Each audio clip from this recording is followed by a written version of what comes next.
We're live, and we're going to get right into it. But first, I'll just wait for some messages to say they can see everything looks good. We are going to read some of the church fathers. We just had a debate with an Orthodox boy named Jake, who did his very best to try to prove that we should be bowing down to images and serving them, the two things God forbade us from doing to images. He tried to pull every argument that he had ever been taught by the Orthodox liars. He gave every clever little argument he could think of. Tertullian, he says Christians drank from a cup that had a picture of the Good Shepherd on the side of it. And if you put your mouth on it, that's kind of like kissing it. So they were kissing images.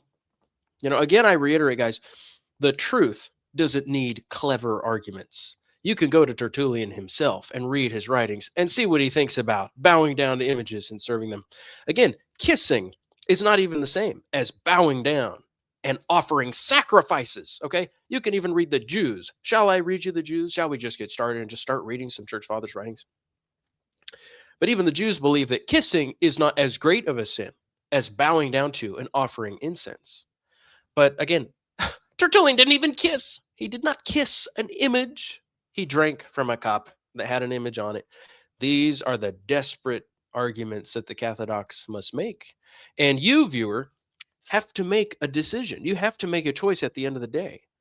Which one are you going to believe? Are you going to listen to these clever arguments like Jacob bowed down, he leaned on his staff. This is one of their arguments. Jacob leaned on his staff and bowed to Joseph. And so when he leaned on his staff, he was kind of bowing to his staff. No joke. That's a real argument made by the Catholics and Orthodox. And they say, and the staff is an inanimate object.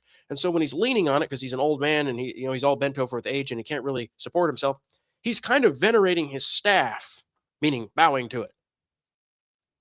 Anybody get that from the text? Everybody get the impression that Jacob is bowing to his staff by leaning on it? Just crazy. Guys, you've got a choice. Today we're going to look at what the church fathers actually say about bowing down to images, and we're going to go over some of the very same people that my debate opponent, Jake, brought up in this debate. He brought up Tertullian. He brought up Origen. I cannot believe it. Why would he do such a thing? I tell you, the Catholics are just so deceitful. And they're so self-destructive because they have to know anybody who reads Tertullian and Origen is going to see they just annihilate image worship through and through. And so you guys got to understand, every single debate with the Catholics and Orthodox, it's just like a video game. It's like Dark Souls. It's when you're fighting that big boss. You're going to have multiple stages in the boss battle. The first stage is always total denial. It's always gaslighting. They're going to say, the early church didn't condemn image worship. They didn't do that. And you say, all right, let's see what they say. And you go over what they all say. And then they have to switch it. And they have to say, well, okay, so they made mistakes. They were wrong. And they just act like they didn't lie to you and say that the early church fathers condemned this. They say, well, so what? The church had to develop over time. I'm going to share screens. Let's see. Let's see what John Chrysostom says about image veneration. Actually, why don't we start with Origen and Tertullian? He dares bring up Tertullian. I'm in awe. I'm completely flabbergasted. But it's fine. If they want to be destroyed by Tertullian, be destroyed by Tertullian. Hear him. Be cut with the sword of truth. So the claim is, the Catholics make this claim, guys. They say, Tertullian is only bashing images of pagan deities. He's not denying that Christians have images and that they bow down to images and offer them incense. Let's see if any honest person could come to that conclusion from reading Tertullian. Okay, here we go. Tertullian says, we refuse our homage to statues and frigid images. Why? He says frigid. He means something that's cold. That's where we get the word refrigerator. It means something cold. It's not alive. We don't give homage to a statue or a cold, lifeless image. And he's like, well, he's only talking about pagan deities. No. Look at what he is saying. He says, but indeed, the same Cornelius Tacitus, that most loquacious of liars, so he's calling him a liar because Tacitus said Christians worship an ass's head as God. He says, yeah, indeed, this same guy, Cornelius Tacitus, the Roman, that most loquacious of liars, relates in the same history that Pompey, when he had captured Jerusalem and had for that reason entered the temple to inspect the secrets of the Jewish religion, found no image there. Yet, surely, if worship was rendered to any visible object, the very place for its exhibition would have been the shrine, especially because it did not fear outside observers. He's just saying it was all hidden in there. However vain the cult might be, for it was permitted only to the priests to enter, and the view of the others was forbidden by an outstretched veil. And he says, but nevertheless, he's like, how what a ridiculous accusation that the Romans would make up that we worship the image of a donkey's head. He says, don't you know that the Jews who are, what does he say, their relatives? What does he say?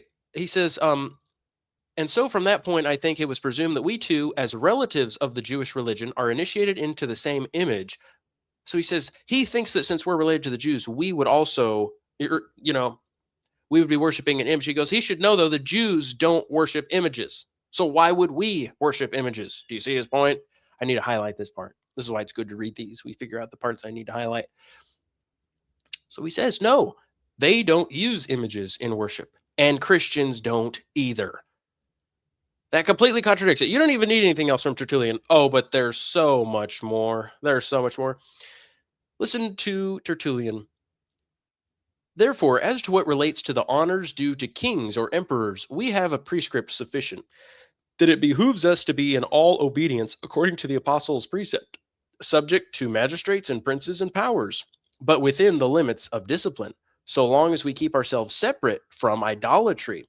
For it is for this reason, too, that example of the three brethren has forerun us, who, in other respects obedient toward King Nebuchadnezzar, rejected with all constancy the honor to his image, proving that whatever is extolled beyond the measure of human honor unto the resemblance of divine sublimity is idolatry. So what is the resemblance, or what is the resemblance of divine sublimity? What is that, guys? All the church fathers will tell you, when somebody makes a big image, they make an image out of gold, they make an image, and they make a bunch of images too, so that people can be bowing to them everywhere around the world, not just in one location, but they act as if they're omnipresent. And they even want to have people bowing to them when they're not physically present. They're making themselves out to be God. Did you guys know that if you make images of yourself and people are bowing to them all around the world, they're making it seem like you're God, because God is all around. God is not only in one location. They're making a person superhuman by doing that to an image of them. So that is divine sublimity. That is idolatry when people are bowing down to images of this guy when he's not even present. You say that not only his very essence is, human and worthy of honor, but even just a picture of him needs to be bowed to. See, that's saying this guy's beyond human. Let me read you another quotation from Tertullian at the end. He says, therefore, when forbidding the making of any likeness of things in heaven, on earth, and in the waters, he also reveals the reasons, namely, restraining the substance of idolatry. So, guys, what is the substance of idolatry? He says, for he adds, you shall not bow down to them, nor serve them. The substance of idolatry, guys, is bowing down to and serving lifeless images. Not just an image of somebody, of a fake pagan deity, but even an image of a king. Even if the king never said that he's God, if he tells people to bow down to his image, he is making himself divine. He is giving himself an honor that is not owed to him. Kings are not owed service to their images. Only God is omnipresent. Only God is to be worshipped everywhere. The king receives that honor that's due to him in his presence, but he does not have images made of him that people bow to all around the world. But let's keep going with Tertullian. You hear what the substance of idolatry is: bowing down to images and serving them. Service is referring to offering sacrifices, and the most common sacrifice people gave to images was incense. And Tertullian continues. He says, we know that the names of the dead are nothing, as are their images. For idolatry is, in fact, a sort of homage to the departed. The one as well as the other is a service of dead men. Moreover, demons have their abode in the images of the dead. So you think Tertullian would say this if he himself did homage to the departed through images? Do you think he did that? He says that is what idolatry is. It's a sort of homage to the departed through their images. And we know that idolatry can be performed even when a person is living. But he says that's one of the most common types, honoring the departed through images. He continues, not that an idol is anything, as the apostle says, but that the homage they render is to demons, who are the real occupants of these consecrated images, whether of dead men or, as they think, of gods. You guys understand, the person doesn't have to claim to be divine for it to be divine honor you're giving to them. If you're bowing down to an image, that is divine honor. It's something that doesn't belong to a human. It goes beyond normal human honor. It's irrational too. It makes no sense to do it because the person technically can't even receive that honor if you're doing it to them a million miles away. They can't even see you doing it. He says, well, how about this one? He talks about women wearing makeup. And in regard to the wearing of masks, I ask, is that according to the mind of God, who forbids the making of every likeness, and especially then the likeness of men, of a man who is his own image? The author of truth hates all the false. He regards as adultery all that is unreal, condemning, therefore, as he does, hypocrisy in every form. So he says God hates things that are false. God would like you to worship the true image. His true image is invisible. It's not found in lifeless forms. And he continues, for it is the privilege of the dead also to be thus crowned, as they too straightway become idols, both by their dress and the service of deification, which deification is with us a second idolatry. See, there are multiple stages of idolatry, multiple kinds of idolatry. But again, it is primarily in honoring images of the dead. He says on this subject of giving service to images, especially incense to images, he says, therefore, flee from it, for he commands us to keep at a distance from idolatry, to have no close dealings with it of any kind. By the way, I would just ask the Catholics and Orthodox, do you guys keep a distance from idolatry? You keep far away from it? Obi-Wan, why don't you come up here? Tell me. He says, you have no idea what you're talking about. Come up and teach me. Your church already hates Tertullian. If I were to quote Tertullian against images, they'd say, that's Tertullian. But I just spoke to a guy who wanted to use Tertullian, and it's just incredible how dishonest they are. Pagan worship, really. Listen to this then, Obi-Wan. He says, this is about pagan worship.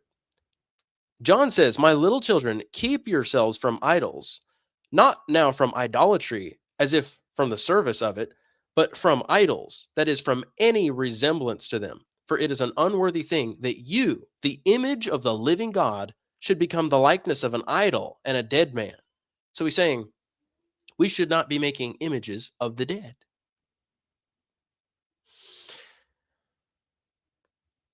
And he talks about the same thing with Pompey.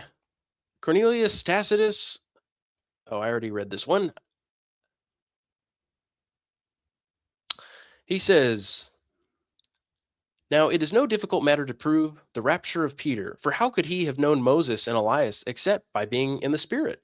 People could not have had their images or statues or likenesses, for that the law forbade. So he's saying the law forbade that anybody make likenesses of human beings. And they always try to use an example of pomegranates or flowers in the temple to prove that you can make images of people. They say, yeah, that's proves it. Nobody considered those to be living creatures. God forbade the making of images of living creatures or of anything in heaven above or on the earth beneath. Very weak. Always these slimy, sneaky arguments, but nothing ever explicit from the fathers that you would ever bow down to a lifeless image. There's so much here in this section. But absolutely incredible that anybody would use Tertullian to support the idea of bowing down images. But even more insane is Origen. How does anybody think Origen would have a Christian image? Let's see what he says. Let's just read him. Who then, we might say, are the ones among us who do not see, Is it not those who, from the greatness of the things in the world and the beauty of created works, are unable to lift up their eyes and perceive that one ought to worship, admire, and revere only the one who made these things? So, oh, that sounds like he's just talking about pagan deities. Okay, read the rest. And that none of the things constructed by humans and adopted for the honor of God should properly be revered, whether apart from the Creator God or even along with him. So, are you reading? None of the things constructed by humans, none of that can be revered. And again, they're talking about the second commandment, bowing down to images and serving them. That is the subject here. It's the second commandment they're talking about. You would not bow down to and offer incense to lifeless images. He's talking as a Christian. Christians don't do that. Again, Origen, who my debate opponent quoted from so shamelessly, as if Origen had images of Jesus and the saints and was bowing to them, he says, we also can add to these testimonies Zeno of Citium, who in his book Polity says, and there will be no need to build temples, for nothing ought to be regarded as sacred or of much value or holy, which is the work of builders and of mean men. You guys see, Origen agrees with that. That's why he's quoting it. That those who draw near to lifeless images as if they were gods act in a similar fashion to those who would enter into conversation with houses. He's quoting even all these pagans. He's saying, even you pagans know how ridiculous it is to bow down to images or to have these lifeless temples as well and revere them, because God doesn't want to be worshiped through such things. He wants to be worshiped through the living. You are the living temple of God. That's what he lives in. He doesn't live in lifeless things. And Obi-Wan says, have you read the Acts of the Seventh Ecumenical Council and John of Damascus on divine images? Yes. Have you read them and seen that none of them quote the early church fathers? None of them say, this is the consensus of the early church fathers. None of them. So don't you think that if the early church had a consensus on this issue, we should be quoting from it? And they lie to you, Obi-Wan. They say, well, the early church didn't have a consensus. It's actually just a hidden tradition that nobody wrote down. Well, why don't you read these quotations I'm going to show you and tell me if you think the church's opinion on this issue of bowing down to images was hidden. It wasn't hidden. It was pervasive. They talk about this issue a lot. Bro, yes, they do. I just lied. Tell me. You say, bro, yes, they do. Where do they quote the Ante-Nicene fathers? Show me. Show me one. Where did the Second Council of Nicaea quote the Ante-Nicene fathers? They quote fake quotations even from the post-Nicene church fathers that they pretend to be revering. Fake quotes from Basil, fake quotes from Athanasius, fake ones from Epiphanius. He says, they definitely mention the fathers. Well, you must have missed the debate I just had, because even this boy who's been looking at all the Orthodox sources, he couldn't find any Ante-Nicene church fathers quoted to support bowing down to images and offering them incense and being a slave to them. Let me ask you something, Obi-Wan.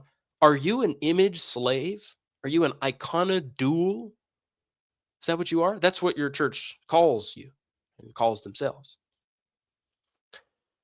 Origen continues, accordingly, a person of greater understanding, even with only a little insight into these matters, will be careful not to apply names indiscriminately to different things, lest he suffer the same error as those who wrongly apply the name of God to lifeless matter. So he's saying that's a big error that even somebody of little understanding will understand. You're not supposed to apply the name of God to some thing that you made, a block of wood or a stone. Say, this is God. I'm going to worship God through this thing. I'm going to bow. You're God. You're God. God isn't worshiped through stones, as Ambrose says. God wills not. This is Ambrose. He says, you worship the works of your own hands. We think it sacrilege that anything which can be made should be called God. God wills not to be worshiped under the form of stones. How inconsistent are you who insult by way of worship and disparage by way of honor? You guys understand? You're disparaging God. You're insulting him by attaching his name to a block of wood or stone. He doesn't want to be worshiped that way. He tells you how he wants to be worshiped. But we continue with Origen, since they quoted Origen. Let's see if he's lying if he quotes Origen in favor of bowing to images. He says, when we impress upon the minds of our first converts a contempt for idols and all icons, that's what he's saying there, images. Contempt for all icons, and in addition, lift up their minds from serving created things instead of God, raising them up to the creator of all things, etc.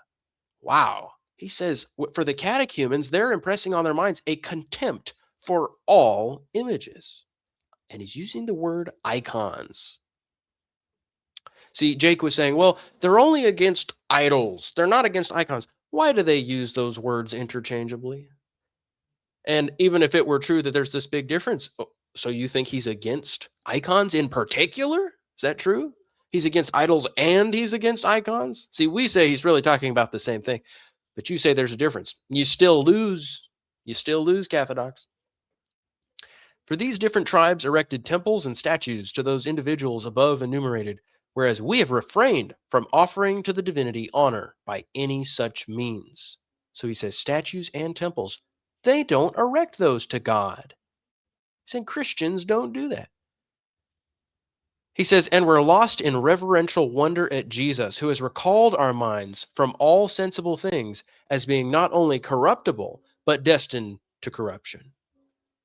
For although a perverted view of things, with the aid of much instruction to the same effect, has been able to implant in the minds of the multitudes the belief that images are gods, and that things made of gold and silver and ivory and stones are deserving of worship, yet common sense forbids the supposition that God is at all a piece of corruptible matter, or that he is honored when made to assume by men a form embodied in dead matter, fashioned according to some image or symbol of his appearance.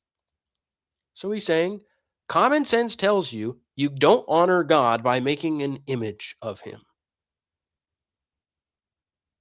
We're just dealing with the lamest brained people, the dumbest, most low tier arguments. When you hear somebody say, well, the church fathers say you shouldn't worship images, not icons. Guys, we get this word image from icon. The original Greek words are icons. What in the world? Crazy. Obi-Wan says, so all the churches surrounding these church fathers that had images on their walls were in error? Obi-Wan, show me one Ante-Nicene church or church father that has images on the walls of the place where they meet. Show me one. It doesn't exist. And even in the churches in the post-Nicene era, those buildings, which they called churches, even they did not have images in the sanctuary, in the room where they had liturgy. Most of them did not. When they started to have them, it was a controversy. But John Chrysostom totally forbids it. Augustine totally forbids it. Many others forbid it. And then gradually it became permissible. It became tolerated because that's the natural bent of the human mind. Humans love what's beautiful. Human beings are naturally going to prefer beauty than simplicity and blank walls. That's the natural human desire. So you didn't even need any official decree or anything. It's just what humans are going to do over time, especially when they have emperors supplying all this gold. There were many churches that had images. Okay, if there are many, Obi-Wan, why don't you give an example? Give me an example. Show me one Ante-Nicene church father that put images on the walls or had an image of Jesus that they were bowing down to and offering incense. Why do I keep on saying bowing down to and offering incense? Because those are the two things that the Second Council of Nicaea commanded, and they happen to be the two things God forbade. No bowing down to images or offering them incense. That is idolatry. That's the definition of idolatry. Why don't I show you? Anybody can go to this website. Look at this wonderful website we made for you. I'll drop it in the chat. Anybody can go look up these quotations. Why don't you read along with me? See the quotations I'm reading. Look at Exodus. God says, you shall not make for yourselves an idol, nor any likeness of anything, either in heaven above or in the earth beneath, or that is in the water under the earth. You shall not bow down to them, nor serve them. You can't bow down to them. You can't offer them incense. Obi-Wan, he says, I destroyed you in the comments months ago. You can't destroy anybody in the comments, Obi-Wan. You can destroy somebody in a debate, but comments are not really a debate. And my debate partner, my debate opponent said, well, this is only talk about idols, because God says, you shall not make for yourself an idol. He ignores the fact that God says, nor any likeness of anything. And then he also misses the fact that in Deuteronomy, God uses the word icon instead of idol. He repeats the exact same command, lest you sin and make for yourselves an icon or any likeness, and that you should go astray and bow down to them and serve them. These are the two things. Guys, I'm trying to save your souls here. Wake up. Why in the world would you do such an insane thing to bow down to images and offer them incense? At the very least, you have to admit this is very similar to idolatry. Do you admit that? Can you just be honest for a second and say, you know, what we do is pretty much what idolaters always did in the past. You know, if I saw an idolater doing this to an image, I would say he is an idolater. He's bowing down to it and he's serving it. He's giving it incense. He's putting a crown on it. He's lighting lamps or candles around it. So he's serving the image and he's bowing down to it. And, you know, that guy calls himself an image slave. Yeah, he does seem to be an idolater. But I'm going to do the exact same actions and I'm going to say I'm not an idolater. Did you hear Jake say that in the debate tonight? He says, we're doing the exact same actions, but it is possible to prostrate before images and offer them incense, but you're not doing it in an idolatrous way. You're prostrating, but not in a proskuneo way. What? Proskuneo means prostrating. How can you prostrate in a non-prostrating way? And he's like, we're performing latreo, but not in a latreo way. We're serving, but not in a servicey way. What? That's nonsense. You're offering an image. You're offering the image incense. That's what it says in the Second Council of Nicaea. You want to read it? Let's read it. Let's read the Second Council of Nicaea. Let's see here. Nicaea. This is what they say. To these. If we can get it. Here it is. Here it is. But to these, the icons, as to the figure of the precious and life-giving cross, and to the book of the Gospels, and to the other holy objects, incense and lights may be offered. So they're offering incense to what? To the images. For the honor paid to the image passes on to that which the image represents. And he who reveres the image reveres in it the subject represented. Okay, that's the exact argument that the pagans made. If they bow down to images, if they offer them incense, it goes to their God. And now we're going to answer the objection. What are they going to say, guys? The Catholics will say, yeah, but we're not worshiping pagan deities. We're worshiping the true deity. You seem to have forgotten something.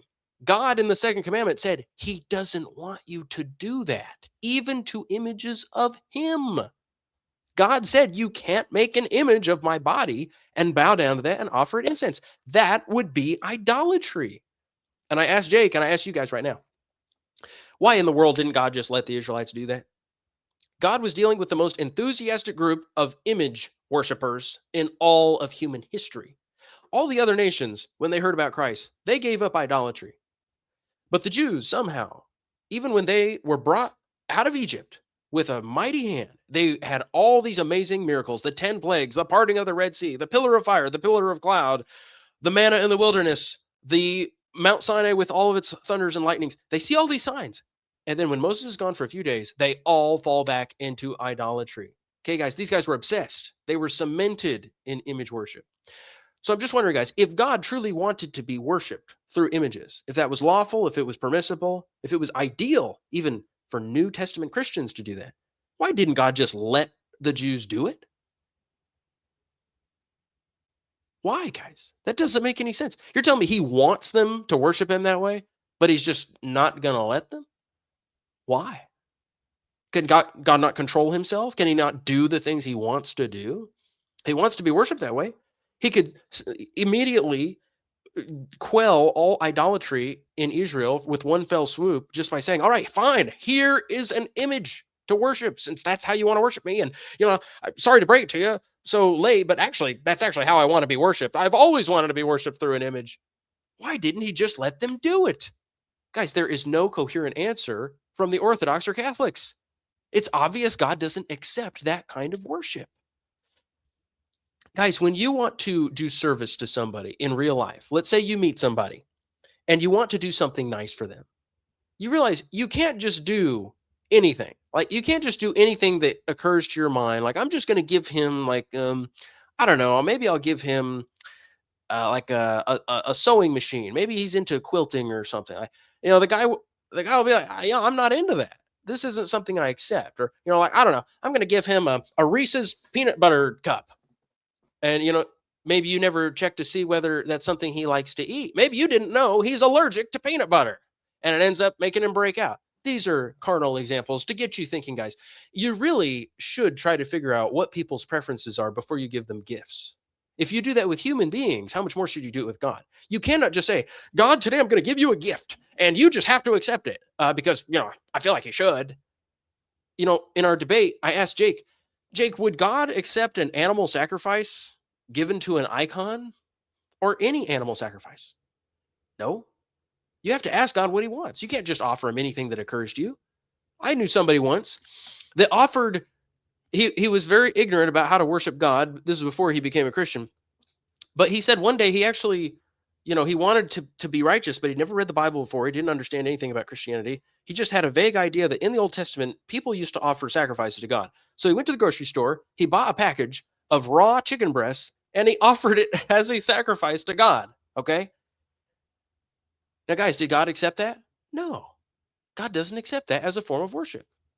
God tells you exactly what he wants you to do. He tells you what the form of worship is that he accepts. And God wants spiritual worship. He wants you to offer your body as a living sacrifice. We Christians understand that. And we can read the Old Testament and be instructed by it, because everything that God commanded the Israelites to do was a symbol of what he expects us to do. And the Jews were too carnal and superstitious and immature to understand that. For instance, the daily animal sacrifice that symbolizes us, that we die daily, that we offer ourselves as a living sacrifice to God. And what did it symbolize? When the priest would lay out the lamb and would cut it up into a bunch of pieces, and God said, take every single one of its organs and lay them all out and organize it around on the altar. Why in the world did God do that? Is God disgusting? Does he just like to make big messes of a human corpse and all their guts? No, guys, that has a spiritual meaning. That's what God does to us. We're that lamb. God is telling you, I'm that high priest. I'm the one that can cut you open, and I see everything inside of you. I know who you are in the inside. To God, you're laid bare, and nothing is hidden from him. Even the body is a symbol of the soul. Anyway, guys, God will tell you how to worship him. God doesn't even accept that form of worship that he commanded to the Jews at one time. He doesn't even accept that. Even that was temporary. And he condescended. He is never going to condescend to idolaters and ever allow people to bow down to lifeless images. Ever. He condescended enough to the Jews. And the Catholics and Orthodox say, well, I think God should have to condescend more. I think he should just let us have images and bow down to them and offer them sacrifices. Listen, guys, he's never going to do that. He's never going to change. That's not a Christian teaching. That's a pagan teaching. It's a demonic teaching. The demons have been trying to get people to do that for thousands of years. Let me answer some comments. Obi-Wan again says, they were worshiping the images as gods, dude. Yes, they believed that the divine energies of their gods were in the images. Yeah, that's what they say. That's what Athenagoras says. It's what John Chrysostom says. It's what Augustine says, that they believe that the God's powers went into the image. They didn't believe the image itself was God. In fact, every single time the church fathers are refuting the pagans, they're always saying, you pagans worship your images as if they were God. And the pagans respond, no, we don't think the image is God. We think it represents God. See, guys, the church fathers, they would say the same thing to you. You worship these images as God, and you say the same thing. We don't worship it as God. It's a symbol of God. It doesn't matter. What you're doing is not to God. God doesn't receive it. You're giving it to a lifeless block of wood and a stone, and you're saying that goes to God. You're saying, well, God, you're supposed to receive it. Well, God doesn't receive it. He'll tell you how to honor him, how to worship him. You can't force God to receive what you give to the works of your own hands. Somebody says, off topic, but what do you think about the integration of Platonism by the early fathers? Augustine, for example, says in his Confessions, he thought the Bible was absurd unless read through Platonic ideas. I've never read him say that. But listen, guys, the church fathers talk about Plato a lot. All of them, all the early church fathers like Clement of Alexandria and Origen and Justin Martyr, and all of them talk about the fact that Plato wrote his books after Moses. Plato got his ideas from the law of Moses, and the church fathers give all those examples. So there is no such thing as Platonism. Platonism is the law of Moses ripped off. So we don't believe in any of that. We don't believe the church fathers are Platonists. We believe that Plato was a Mosist because he took from Moses. You say, appreciate all the work you do in compiling this information to expose the idolatry of icon veneration. You're welcome. God bless you. I wasn't sure what you were earlier, but I don't mean to mock you. But Platonism is silly, guys. Don't be worried about Platonism. The church fathers were not worried about Platonism because they knew where Plato got his ideas. A lot of what Plato said was true because he read the scriptures. Some of the things he said were also false. What you need to do is not read Plato, but read the church fathers and go with the consensus of their teachings. Okay, Obi-Wan says, also, St. John Chrysostom definitely mentions Christians asking for intercession at beautiful tombs. John Chrysostom believes it's superstitious to be frequenting the tombs. No, he does not believe you should be hanging out at tombs and praying to saints. He does not say that. He says in one quotation that emperors were begging the saints, Peter and Paul, to be their patrons. What he's referring to is the fact that these emperors knew how wicked they were, so they arranged it that when they were dying, they would be buried right alongside the apostles because they were delusionally thinking if they're just buried next to an apostle, then they'll get the same reward as the apostle. They'll be resurrected and they'll be blessed just because they were buried in close proximity to the body of an apostle. That's delusion, Obi-Wan. You're not going to be saved just because you were buried next to an apostle. You're not going to be saved just because you live in a household of other Christians. It is going to be your own righteousness that God looks at on Judgment Day. So the church fathers say again and again how foolish it is to expect that you're going to receive some kind of leniency just because you're associated with righteous people. And John Chrysostom says the same thing. However, in that passage you're thinking of that the Cathodocs take out of context, John Chrysostom is just showing how Christianity has taken over the world. And he's saying, look, even the emperors are now in a servile position, and they're begging these poor fishermen to be their patrons, to be their intercessors.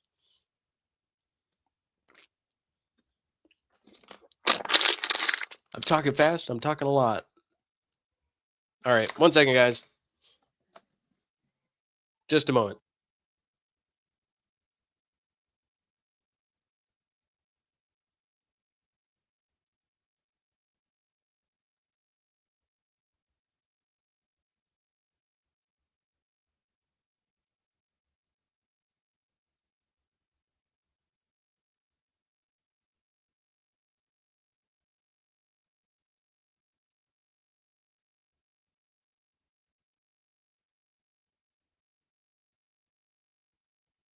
I'm back.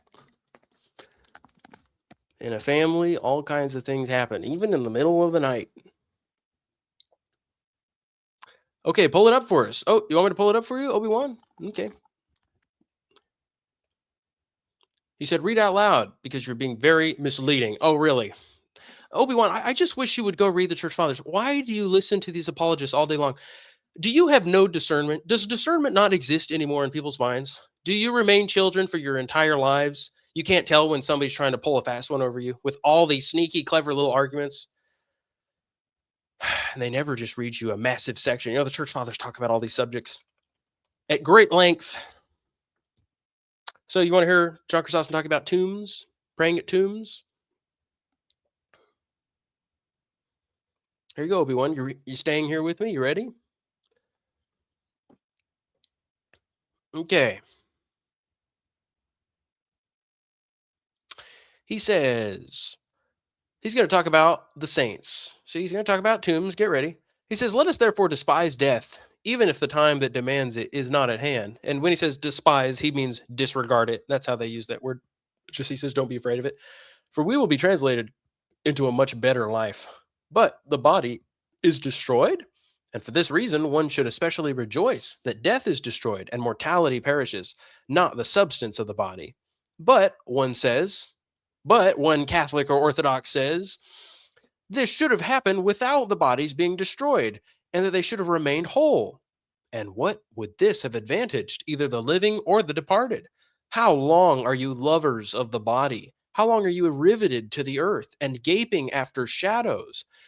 Why, what good would this have done if the bodies had not decayed? If the Catholics and Orthodox had gotten their wish and had incorruptible saints, which is a lie. He says, what evil, what harm would not have been done? For if our bodies had not decayed in the first place, the greatest of all evils, pride, would have continued with many. But if, even while this is going on and worms are gushing out, many have earnestly sought to be gods, what would not have been the result if the body had continued? And he gives reasons why this should never happen and all the evil that would happen. He says, thirdly, the bodies would have been excessively loved. Wow, that's a foreign concept to any Catholic or Orthodox. How do you love a body of a saint excessively? He says, no, the bodies would have been excessively loved, and most men would have become more carnal and gross. Can you say cathodox? And if even now some cleave to men's tombs and coffins after they themselves have perished, what would they not have done if they had even their image preserved? Obi-Wan, are you still here? He says, I do read the church fathers. I do read the church fathers. Also, I was a Protestant, so you're not going to say anything that I haven't said myself. But I'm not a Protestant, Obi-Wan. I've never been a Protestant. I've never been part of a Protestant church. I and my friends have gone to Protestant pastors for years and shouted at them and even been arrested for shouting at these wicked people. Have you ever done that?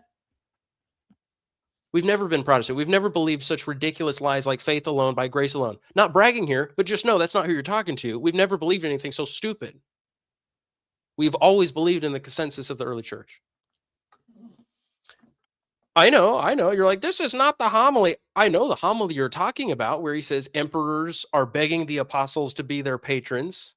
But again, you're taking it out of context. He doesn't even say what he thinks about that. He doesn't say whether he thinks that's a good thing or a bad thing. He just says, it's so cool to see this reversal where the emperors who used to persecute Christians are now in a begging position. They're begging the apostles to please be their patrons. He doesn't say whether that's a good thing. He just says he thinks it's so pathetic. He thinks it's like a victory of the church that now the emperors are in a lower position. And he also indicates that they are delusional to think that they're going to be saved that way, because you're not. You're not going to be saved just by being buried next to the apostles. Anyway, pay attention. These are the reasons why it's good for the bodies to be destroyed, contrary to the Catholics and Orthodox. Thirdly, the bodies would have been excessively loved, and most men would have become more carnal and gross. And if even now some cleave to men's tombs and coffins, like the cathodox, you see how that was a thing starting to happen? After they themselves have perished, what would they not have done if they had even their image preserved? Sixthly, they would not have known the excellence of the soul and how great a thing is the presence of a soul in a body. You see, a dead body is actually not as great as a body with a soul in it. He says, seventhly, now listen to this part, any Catholics or Orthodox listening.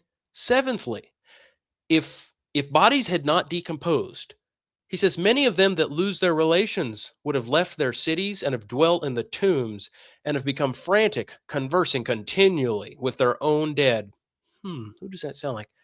For if even now men form to themselves images, since they cannot keep the body, for neither is it possible, but whether they like it or not, it glides and hurries from them, and are riveted to planks of wood, what monstrous thing would they not have devised? To my thinking, the generality, he's saying the general populace, would have even built temples for such bodies, and they that are skilled in such sorceries would have persuaded evil spirits to speak through them. Notice that he starts this whole thing talking about the bodies of the saints. That's the context here. What does this comment say? Those who do not know the Spirit, they worship idols, often their mind, which they carve into God, making God what they understand, which is not God, who dwells in the heart of those who love him. If you could put a citation to what your quotations are, I would appreciate it. No, John Chrysostom does not think it would be a good thing to be riveted to the bodies of the saints, much less their images. He's saying if people even do this with their images, Oh, this would be disastrous if they were worshiping their bodies. For if even now men form to themselves images, since they cannot keep the body, for neither is it possible, but whether they like it or not, it glides and hurries from them, and are riveted to planks of wood, what monstrous thing would they not have devised? Do you think John Chrysostom supports the idea of being riveted to blocks of wood, your icons? He doesn't. He definitely is not with that idea. There's so much more from him on all this subject of constantly gazing at images of the dead. Listen to this section where he talks about idolatry. He says, now there are some who say that the words, the covetous man is an idolater, are hyperbolical. However, the statement is not hyperbolical. It is true. So, guys, how is a covetous man an idolater? I thought that idolatry was when you worship an image of a pagan deity, right? Well, he's going to explain it to you. He says, Jesus says you cannot serve God and mammon. They who serve mammon have thrown themselves out of the service of God, and they who have denied his sovereignty and serve lifeless gold, it's plain enough. They are idolaters. So do you guys see the substance of idolatry is being a slave to things, serving things that are not alive. Notice how he says lifeless gold, because while you are allowed to serve the living human being made in God's image, you're not allowed to be a slave to a block of wood or to gold. Is it starting to click for you now? Idolatry is when you're a servant to lifeless things. When you're a slave to lifeless things, like the Catholics. Did you know they call themselves iconodules? Dulia. What does that mean? Iconodulia? Dulia means slavery. So you call yourself a slave of images. Is that not utterly ridiculous? Are you not convicted? Why don't you repent of that? It's so evil. It's so obviously satanic. I just can't believe anybody. I mean, you're pathetic if you really are that stupid that you would call yourself a slave of a block of wood. You're made in God's image. You have a mind, you have a soul, you have a spirit. You can do incredible things. You can do amazing things. You have eternal life promised to you if you keep the law, but you choose to be a slave of something that's not even alive. According to the church fathers, it's inferior even to an animal. An animal at least has life. And some of the church fathers even say dung is worth more. Poop is worth more than a lifeless image. Why? Well, because it at least can be served. It can serve some purpose, at least for manure, the church fathers say. At least you could take that image, that wood, you could do something useful with it, but you make it useless. It just sits there. You say, Obi-Wan says, go back to the homily of John you were just reading. Why don't you come up here? Why don't you come talk with me, Obi-Wan? Teach me, help me. So what is idolatry? It's when you serve lifeless things. He says that's idolatry. And he's not done. He's going to absolutely eviscerate the Catholic practice. He says, do we not see that such is the fact? What else is an idolater? When we say that the pagan idolater worships idols, he will say, no, but it is Venus, or it is Mars. And if we say, who is this Venus? The more modest among them will say, it is pleasure. And what is Mars? Well, it is wrath. And in the same way, do you worship mammon? You get it, guys? He's saying, you're really worshiping what the image represents. That's what they say. I'm not worshiping the image. I'm worshiping what it represents. And he's saying, do you understand? If you worship gold, you're worshiping mammon. You're worshiping wealth. You've chosen another entity as your master. Jesus actually refers to mammon as a separate entity that you would be enslaved to instead of him. Now listen to this. He says, if we say, who is this mammon? It is covetousness, and this you are worshiping. I worship it not, you will say. Why not? Because you do not bow yourself down? Nay, but as it is, you are far more a worshiper in your deeds and practices. You make yourself a slave to your passion when you love gold excessively and when you don't even spend it, but you just hoard it.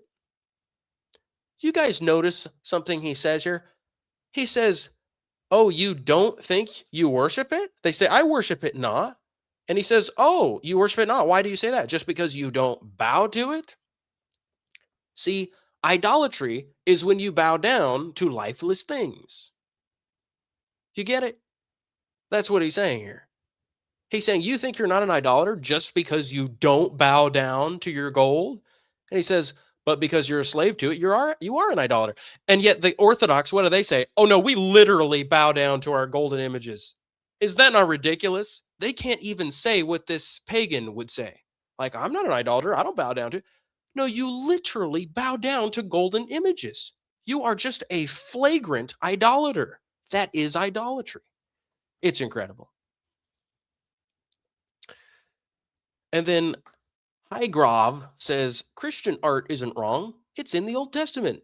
But going as far as Orthodox and Roman Catholics go is bad. Well, what you need to do, Highgrove, is use God's terminology. God doesn't just say something is bad. We need to use God's words. We need to use his terminology. I've heard people say things like my parents used to say this. They'd say, well, sex outside of marriage is bad. You shouldn't have sex outside of marriage. And they'd always say that phrase over and over again. I'm like, what is this word? As I got older, I realized this is bizarre. This is not Christian terminology. God doesn't talk like that. God just says that's fornication or that's harlotry. He uses these words. Those are the words we should use. It's prostitution, it's fornication, it's harlotry. What is this? Premarital sex. What does that mean? It's like pre-ownership theft. Like we're not even going to use the word theft. We're going to say it's like pre-ownership. If you take something from a store without paying it for it, it's like pre-ownership. Like, let's just use the words. It's theft, okay? If you're bowing down to images, that's called idolatry. God has defined this for you already. I'm just trying to help you, Highgrove. That's how God wants us to speak.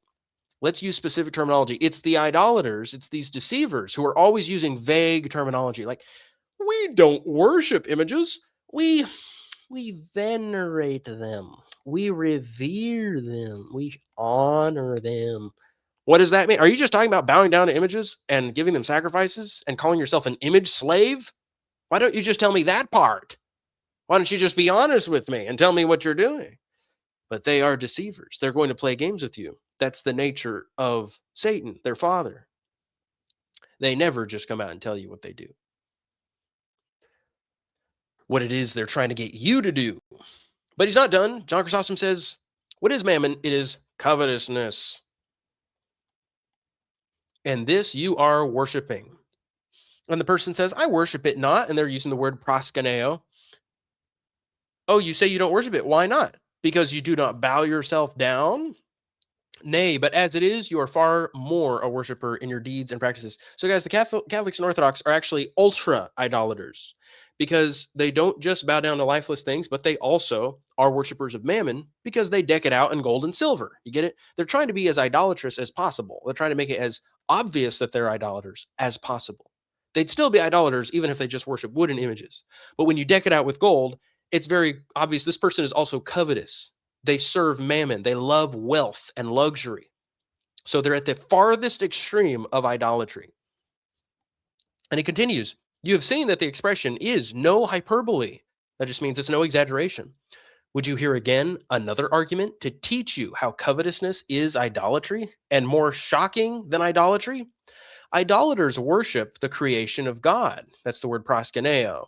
Idolaters worship the creation of God, for they worshipped, it is said, and served the creation rather than the creator. But you are worshiping a creation of your own.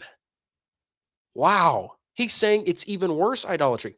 It would be less worthy of condemnation if you worship like the sun in the sky, because God made that, and it is a glorious thing, and it was not made with your own hands. But humans are worshiping the things that their own hands made.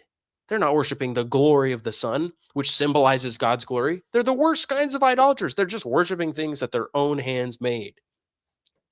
When will you get a sermon like this, like John Chrysostom is giving, from any Catholic or Orthodox on idolatry? You'll never hear it. I challenge you. Find me one sermon from an Orthodox or Catholic priest warning his congregation about idolatry, saying, church, be on guard against idolatry. Do not worship idols. Be careful and know what the substance of idolatry is. It's when you worship lifeless things. It's when you worship golden things. And even if you don't bow down to it and you're just a slave to it, that's idolatry. When will you hear a Catholic or Orthodox teach that? You'll never hear it, guys. You think John Chrysostom is on your side? We're just getting into it. He says, for God made not covetousness, but your own insatiable appetite invented it. And look at the madness and folly. They that worship idols honor also the idols they worship. And if anyone speak of them with disrespect or ridicule, they stand up in their defense. Whereas you, as if in a sort of intoxication, are worshiping an object, which is so far from being free from accusation that it is even full of impiety. So he's saying you are performing proskynesis to an object. He thinks that's ridiculous. You're doing that to a golden thing that your own hands made. How ridiculous. He says, we will examine, if you please, whence idolatry took its rise. So he's going to tell you the origin of idolatry. What's the origin of idolatry? Let's find out together. A certain wise man, so he's quoting from the Wisdom of Solomon, Wisdom of Solomon 14. A certain wise man said, or he tells us that a certain rich man, afflicted with untimely mourning for his son, and having no consolation for his sorrow, consoled his passion in this way.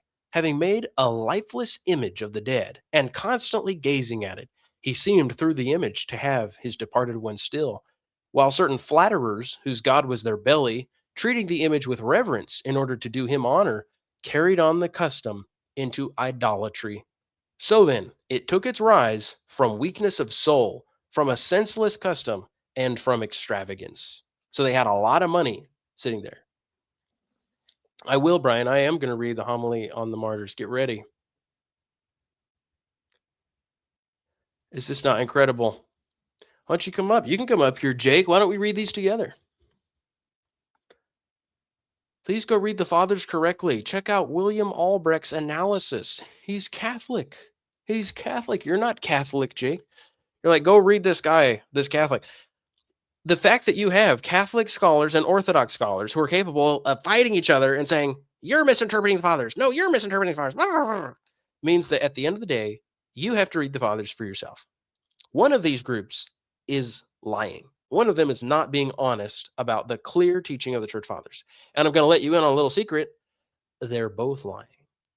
It's not just one of them. You have to go read the church fathers for yourself to find out what the consensus is. Cope stream, but the guy came to your live to tell you that. So I'm cope streaming. No, I'm just enjoying reading the fathers. I love reading the fathers, and I hope that it edifies you to hear John Chrysostom absolutely destroy image worship. And we've barely gotten into it. Do you realize how much I have from John Chrysostom on the subject of image worship? So what is the origin of idolatry, guys? According to John Chrysostom, he says this is the origin. A man who lost his family member made a lifeless image of the dead, and by constantly gazing at it, he seemed through the image to have his departed one still. He says that's the origin. That's how idolatry started, and then it got carried on into a custom of people bowing to that image. So it kind of reminds me of something, guys. You know, the Catholics and Orthodox, they say, hey, man, listen, when you kiss an icon of your loved one, you know, kissing icons and bowing to icons, it's kind of like, you know, when you're kissing a photograph of your dead relative. Yeah, you mean like literal origin of idolatry?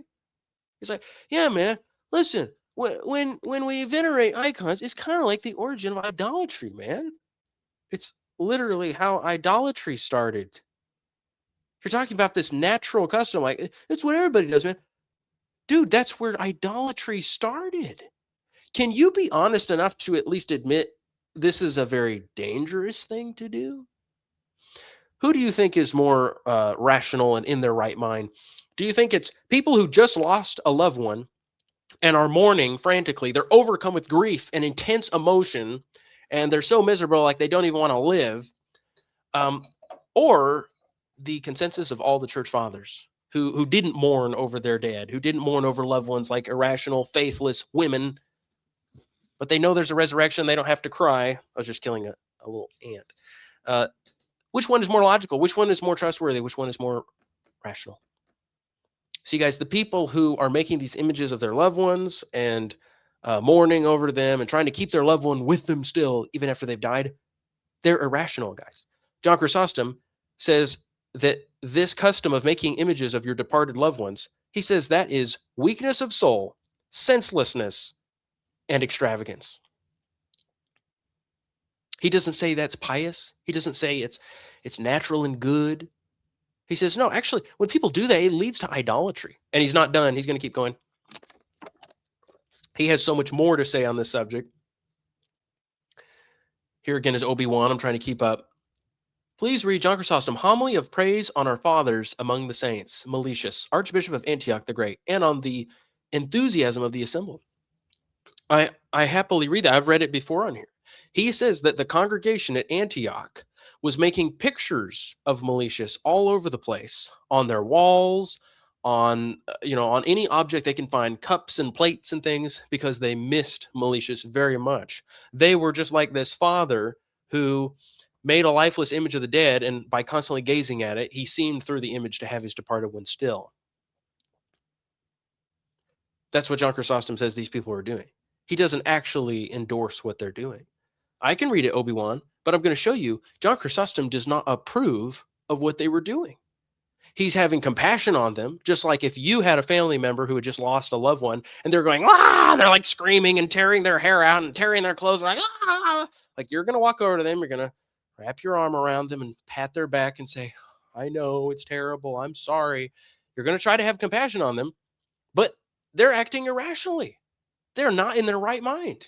You can't talk to a person like that. And these people who are making images, they're not doing this based on any divine revelation from God. They're doing it out of pure emotion. They're doing it based off of carnal thinking, not spiritual thinking. A spiritual thinker doesn't act like this.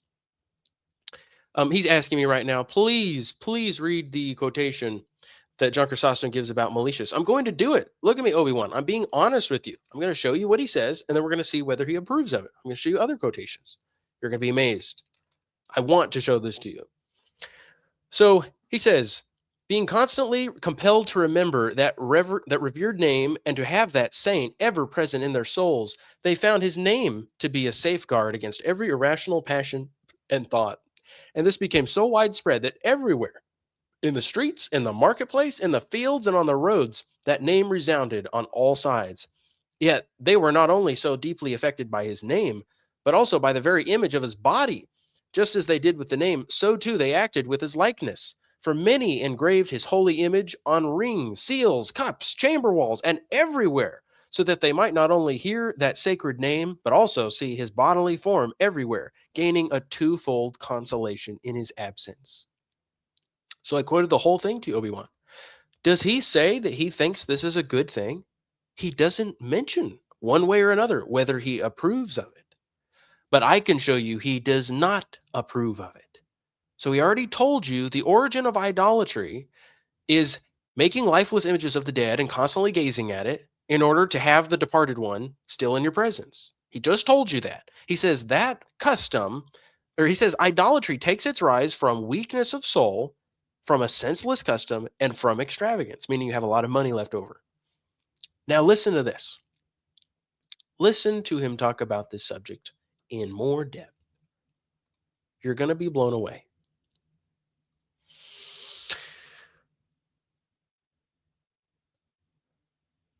He says,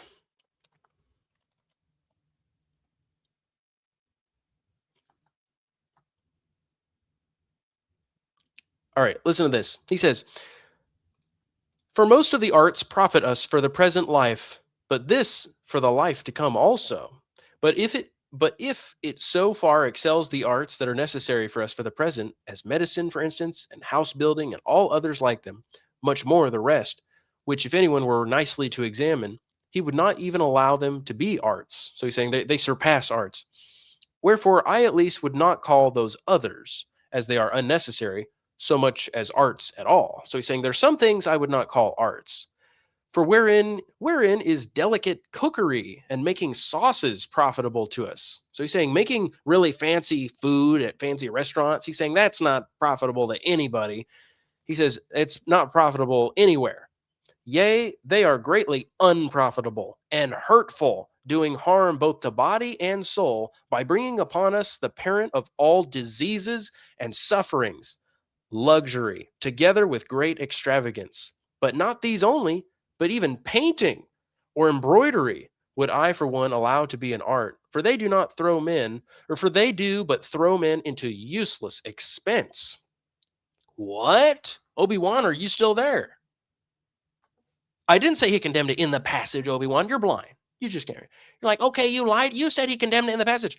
No, I repeatedly said in that passage of Meletius, he doesn't mention one way or another whether he approves of making paintings. I said read his other writings. I'll read one more. He says, for wherein is delicate cookery and making sauces profitable to us? Nowhere. Yea, they are greatly unprofitable and hurtful, doing harm both to body and soul, by bringing upon us the parent of all diseases and sufferings, luxury, together with great extravagance. So he says that kind of art is useless and even hurtful. And he says, but not these only. He's saying the art of making fancy dishes is not only unprofitable, but he says, but not these only, but not even painting or embroidery would I for one allow to be an art, for they do but throw men into useless expense. But the arts ought to be concerned with things necessary and important to our life, to supply and work them up. For to this end God gave us skill at all, that we might invent methods whereby to furnish out our life. But that there should be figures either on walls or on garments. Wherein is it useful, I pray you? For some cause the sandal makers too and the weavers should cut away many parts of their art. For most things in it they have carried into vulgar ostentation, having corrupted its necessary use and mixed with an honest art an evil craft. So he's saying people who make clothes and sandals, they put pictures on them. And he says they're corrupting it. He said God gave us skill that we might invent methods whereby to furnish out our life. But having figures either on walls or on garments, he says, how is that useful? I pray you. How is it useful? I'm asking you, Mr. Obi-Wan. He continues, and let us depict not, so he's talking about the martyrs, that we should remember the martyrs who were tortured for Christ. And he says, it's so pathetic that people cannot, even rise from their bed to go pray to God. And he says, you should remember the torture bed that the martyrs have been placed on, the ones that have all kinds of spikes and things that stab them. He says, let us depict not only that torture bed, but also the other tortures of the martyrs upon the breadth of our heart.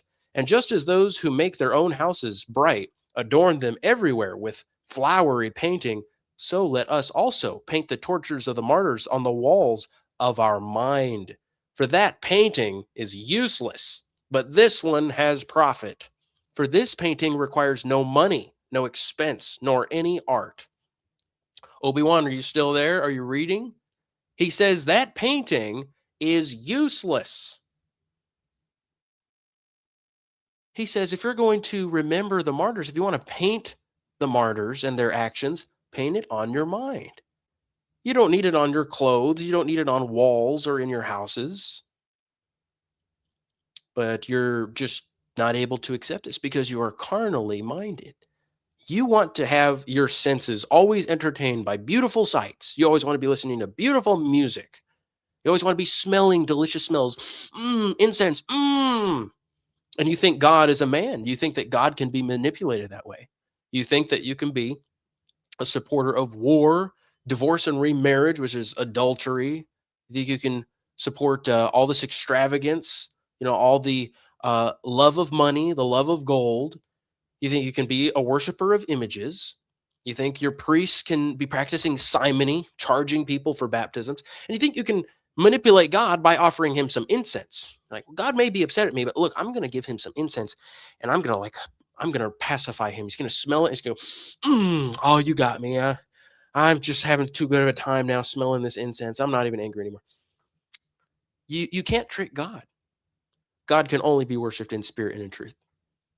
He's not impressed by marble floors or fancy paintings. In fact, it just makes him angry when he sees all the waste of money on this nonsense and the true image of God being neglected, or murdered, just outright murdered sometimes. By the way, on this subject, just to keep things interesting,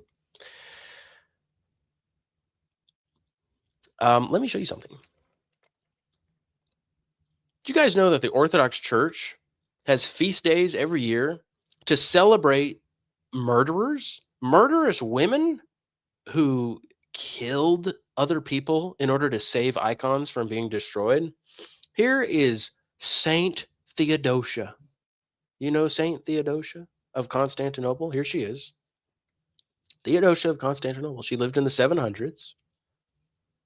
What did she do? While an officer was executing the order to remove an icon from the church, a group of women gathered to prevent the operation. Among them was Theodosia, who shook the ladder strongly until the officer fell from it.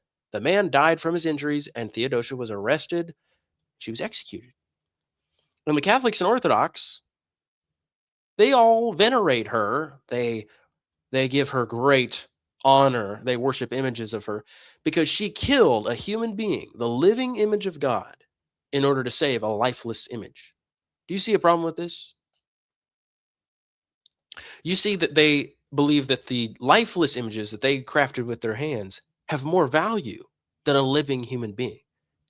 And they give this woman honor every year. They have a feast day in her honor. A woman who killed a person, deliberately shook a ladder to make him fall down from a very high precipice, make him fall down and die. You know, in the writings that the Orthodox gave, they said, throwing the guardsman to the ground, they delivered him to death. And they think that's just the coolest thing ever. They think it's great to kill people to save something that's not a person. It's not even as worth as much as an animal. Here's Obi-Wan still just, not even, he's not going to acknowledge anything we've read. And this is his quotation that he found. He doesn't have the citation because he found it from a website. But he goes, John Chrysostom says, and the tombs of the servants of the crucified are more splendid than the palaces of kings, not for the size and beauty of the buildings, yet even in this they surpass them. But what is far more, and then he goes on to say, I guess he's not going to quote that. But what is far more, in the zeal of those who frequent them, for he that wears the purple, meaning the emperor, himself goes to embrace those tombs, and laying aside his pride, stands begging the saints to be his advocates with God. So he's saying the emperors now are going after the tombs of the saints, and they're asking the saints to be their patrons. Again, he does not say anything about bowing to images. Obi-Wan, what does this have to do with worshiping images? And he that has the diadem implores the tent maker and the fisherman, though dead, to be his patrons. Will you dare then tell me to call the Lord of these dead, whose servants even after their decease? Again, the emphasis is not at all on worshiping images. I'm humoring you, Obi-Wan, but I mean, you're just not contributing anything. I've seen these quotations. They have nothing to do with worshiping images. Why don't you come up here and tell me what idolatry is? The quotation is, will you dare then tell me to call the Lord of these dead, whose servants, even after their decease, are the patrons of the kings of the world?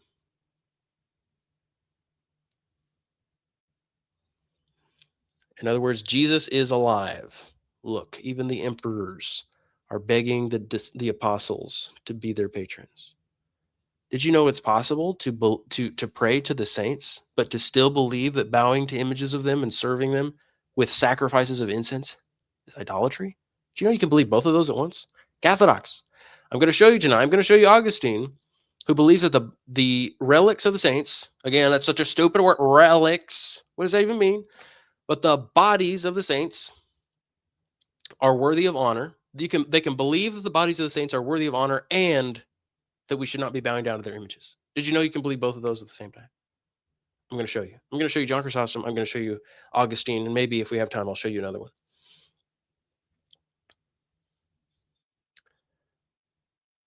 What do you mean? Asking for intercession from the saints in front of icons. Lol. Where does he say he's doing it in front of icons? Where? And where does he say he's bowing to icons or offering them incense? You have no brain, Obi-Wan. You have no brain. There's no brain in there. He never mentions icons. It's just, I've never met an Orthodox person that could just tell the truth, that could just be honest. They always parrot these ridiculous arguments that they hear. Why can't you just tell the truth? He never says that he bows down to images. I just showed you so many statements from John Chrysostom saying he would never do that because that's the definition of idolatry. Yes, he asked for the intercession of the saints. Did you know it's possible to ask for the intercession of the saints while refusing to bow down to their images? You can't even comprehend it. It's mind-blowing to you. I just exploded your brain. We continue. John Chrysostom, after saying that about how that painting is useless when you're painting the martyrs, the tortures of the martyrs, he's saying that painting is useless, but this one has profit. For this painting requires no money, nor expense, nor any art. I'll read again up here where he says, for to this end God gave us skill at all, that we might invent methods whereby to furnish our life. But that there should be figures either on walls or on garments. How is it useful, I pray you? Does he sound like he endorses it? When he was comforting the people at Antioch for losing their bishop Meletius, he's just condescending them. He's just being patient with them, like a person is with people who lose their loved one. But what they're doing was not rational at all. Look at him. He goes, lol, so you were just ignoring the story of Polycarp and Ignatius? We never even brought up that subject. And what kind of serious person starts a sentence with lol? Just nothing is serious here. You're completely brain dead. There's no brain going on in there. Lol. Imagine if people talked the way they text. Just lol. Oh, so you don't worship images? Lol, lol, lol, lol, lol, lol. Now listen to John Chrysostom. He says, actually, Moses and all the prophets were long dead in the body, but in their writings they had them. After all, if a person sets up a lifeless image of son or dear one and thinks that person, though dead, is present, and through the lifeless image he imagines him, much more do we Christians, enjoy the communion of the saints through the divine scriptures, having in them images, not of their bodies, but of their souls, the words spoken by them being of their very souls. What do I even need to add to that? I don't need to add to that, do I? John Chrysostom continues, because that which may be known of God is manifest in them, for God has shown it unto them. But this glory they invested stocks of wood and stones with. The knowledge of himself God placed in men from the beginning, but this knowledge they invested stocks and stones with, and so dealt unrighteously with the truth, as far at least as they might. He says, and he names the cause through which they fell into such senselessness. What then is it?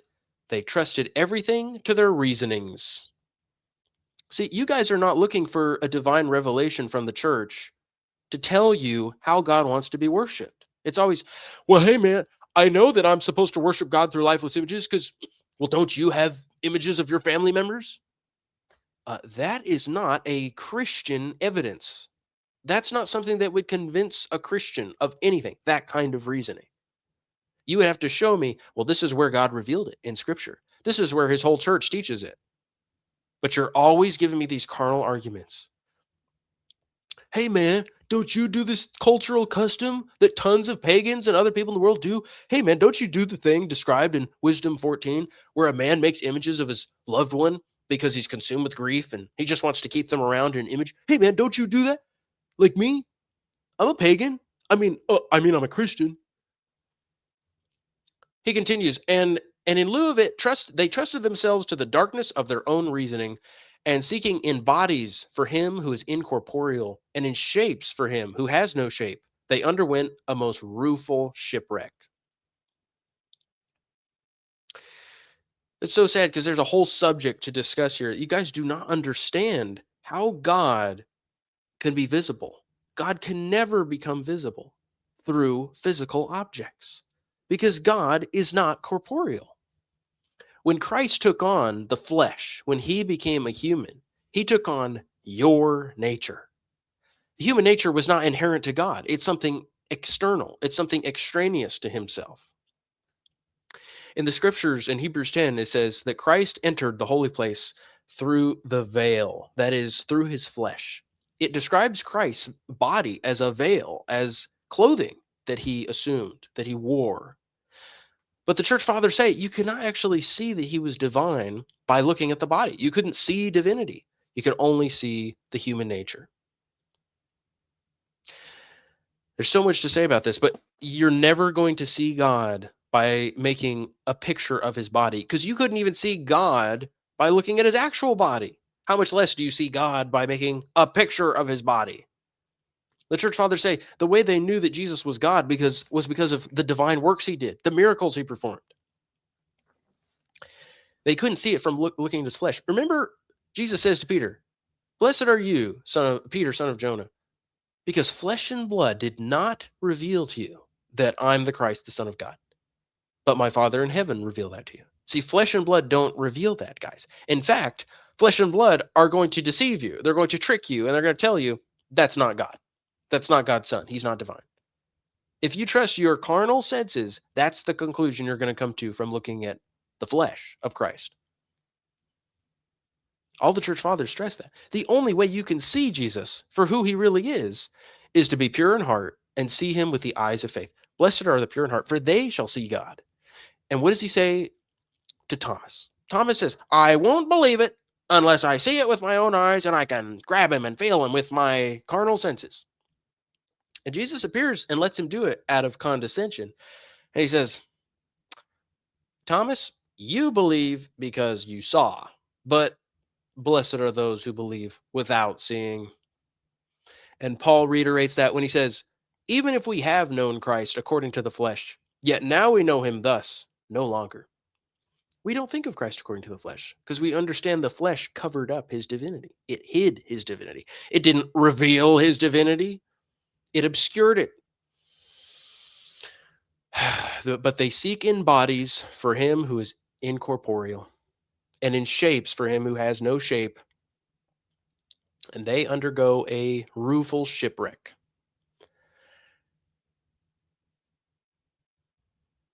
He talks about the pagans. John Chrysostom says, but further, is not their religion of this sort wood and stone? Yeah, that is also the religion of the Catholics and Orthodox. Their religion consists of wood and stone. Their way of honoring God consists of wood and stone and pieces of metal. And saying, if we just arrange this metal in this way, and then we're going to worship God. Yeah, we're worshiping him. Bow down to the thing that I made, that I crafted, that I shaped into a human, which I also got from my imagination, because nobody actually knows what Jesus looked like. But I'm going to imagine a form, and I'm going to tell you that's Jesus' human form, and I'm going to tell you to bow down to this image I made. And God's going to receive that worship, because I told him he has to. I commanded it. God, you better feel worship when I bow down to this object I made. You guys think you can control God? You think you can manipulate him into being worshipped by things he hates, by things he rejects? John Chrysostom says, we no longer wander, but have come to know the truth. Through it, we who formerly bowed down to wood and stones have now come to know the Creator of all things. There is no longer smoke and the smell of burnt offerings and the shedding of the blood of irrational animals, but everywhere spiritual services, hymns, and prayers. You know, John Chrysostom rejected the idea of offering incense in a liturgy. He says, see the extraordinary extent of his self-deception, such that men endowed with reason should worship stone and wood. That's what the Catholics do. Although endowed with reason and accorded such wonderful preeminence in God's loving kindness, they bring themselves to worship lifeless stone, and far from being ashamed or having any sense of such absurdity, they even make a habit of it like dumb animals. And at the same time, Paul teaches that the divine nature is present everywhere and is over all things. For since of all perceptible things, the nature of the winds is the swiftest, for in an instant it runs from the west to the east and from the east to the west. Not finding another more precise image among perceptible things, he said that God is borne on the wings of the winds, indicating through these things that he is present everywhere. So he's saying of all the images that God has created, the one that actually is closest to representing God is actually the wind. He says the wind is the closest image you could get to God. He says, not finding another more precise image among perceptible things. So wind, guys, is your best image of God, according to John Chrysostom. Is wind visible? In fact, do you understand why wind is the best image of God? Because it's invisible, guys. Wind moves things. It's present. You can feel it, and yet it has no physical substance, and you can't see it. They say that's a perfect image of God. That's what the church fathers say. You don't accept that. You want a visible image of the invisible. You want to touch something that is incorporeal. You want to think of God in human terms instead of accepting the fact that he is far beyond this physical reality. And he's calling you also to transcend it, to be spiritually minded, and to be joined to him who is spirit. And Mr. Lamebrain, Obi-Wan, says, yes, he's talking about idolatry. You are so dishonest. You don't have a brain. You can't read. You probably can't even read, honestly. If I were to have you come up here and just read a paragraph, I don't believe you could do it. For this is fornication and blindness of the eyes. This is idolatry and deafness and paralysis. For this is to worship stones and wood and to speak of them. To speak to them, he says. It doesn't sound like John Chrysostom speaks to wood and stone. They were wont, meaning they were prone, to worship stones and the earth, but they learned that they themselves are better, both in the heaven and the sun, and that the whole world serves them. You get it, guys? The stuff in creation is supposed to serve you. You're not supposed to serve the works of your own hands. You're not supposed to bow down to a block of wood and say, Jesus, God, I'm going to bow down to you. He's not in there, guys. You're deluding yourself. He's not in there. He's everywhere. God is incorporeal. And when he came down in human form, that was a condescension to you. Is Jesus still walking the earth? No, he's not. He's in heaven. And the church fathers say, now that Jesus is no longer walking the earth, he's more visible than he was when he was walking the earth. That's what Ignatius says. Want to hear Ignatius saying that? He says, then I shall be deemed faithful when I shall no longer appear to the world. Nothing visible is eternal. For the things which are seen are temporal, but the things which are not seen are eternal. For our God, Jesus Christ, is more visible now that he is with the Father. He says, let me be given to the wild beasts, rather entice the wild beasts, that they may become my tomb and may leave no part of my body behind. Then I shall truly be a disciple of Jesus Christ, when the world shall not see my body. He wants to be like Jesus. He says, our God, Jesus Christ, is more visible now that he is with the Father. What? Can some Catholic or Orthodox explain that to me? How is it that when Jesus stops being visible physically, he becomes more visible? Does that make any sense? Here, look, I'm putting the StreamYard link here. Anybody want to come up and talk? Come up here. Explain to me how Jesus can be more visible now that no one can see his body. What? See, no Catholic or Orthodox could explain that to you guys. But Jesus is more visible when you see him with the eyes of faith and not with your carnal eyes. These eyes can't see God. That's why he says, blessed are the pure in heart, for they shall see God. It's only in your heart that you can see God. Do you understand that? And you're deluding yourself, thinking through a block of wood, you can see God. Look, I got my little block of wood here. I shaped it just like, here, I'm looking at God now. You're not even looking at a human. You're looking at a cheap picture of flesh. Just flesh. You're basically worshiping yourself because you are flesh. But you're actually worshiping a block of wood and stone. Jesus did not become incarnate as a block of wood. He did not become incarnate as a block of stone, as a painting. Jesus became incarnate as a human being, a living, breathing human being. And he made you in his image, which means you're similar to God. And you're not similar to how God looks, because God doesn't look like anything. And Jesus was the image of God before he ever even became incarnate, meaning he's the exact representation of God. He's an exact duplicate, a perfect copy of God's nature and his personality. Oh,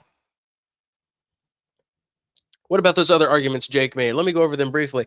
He goes over the one with Tertullian. He says Tertullian says that they had a communion chalice with a picture of the Good Shepherd on the side of it.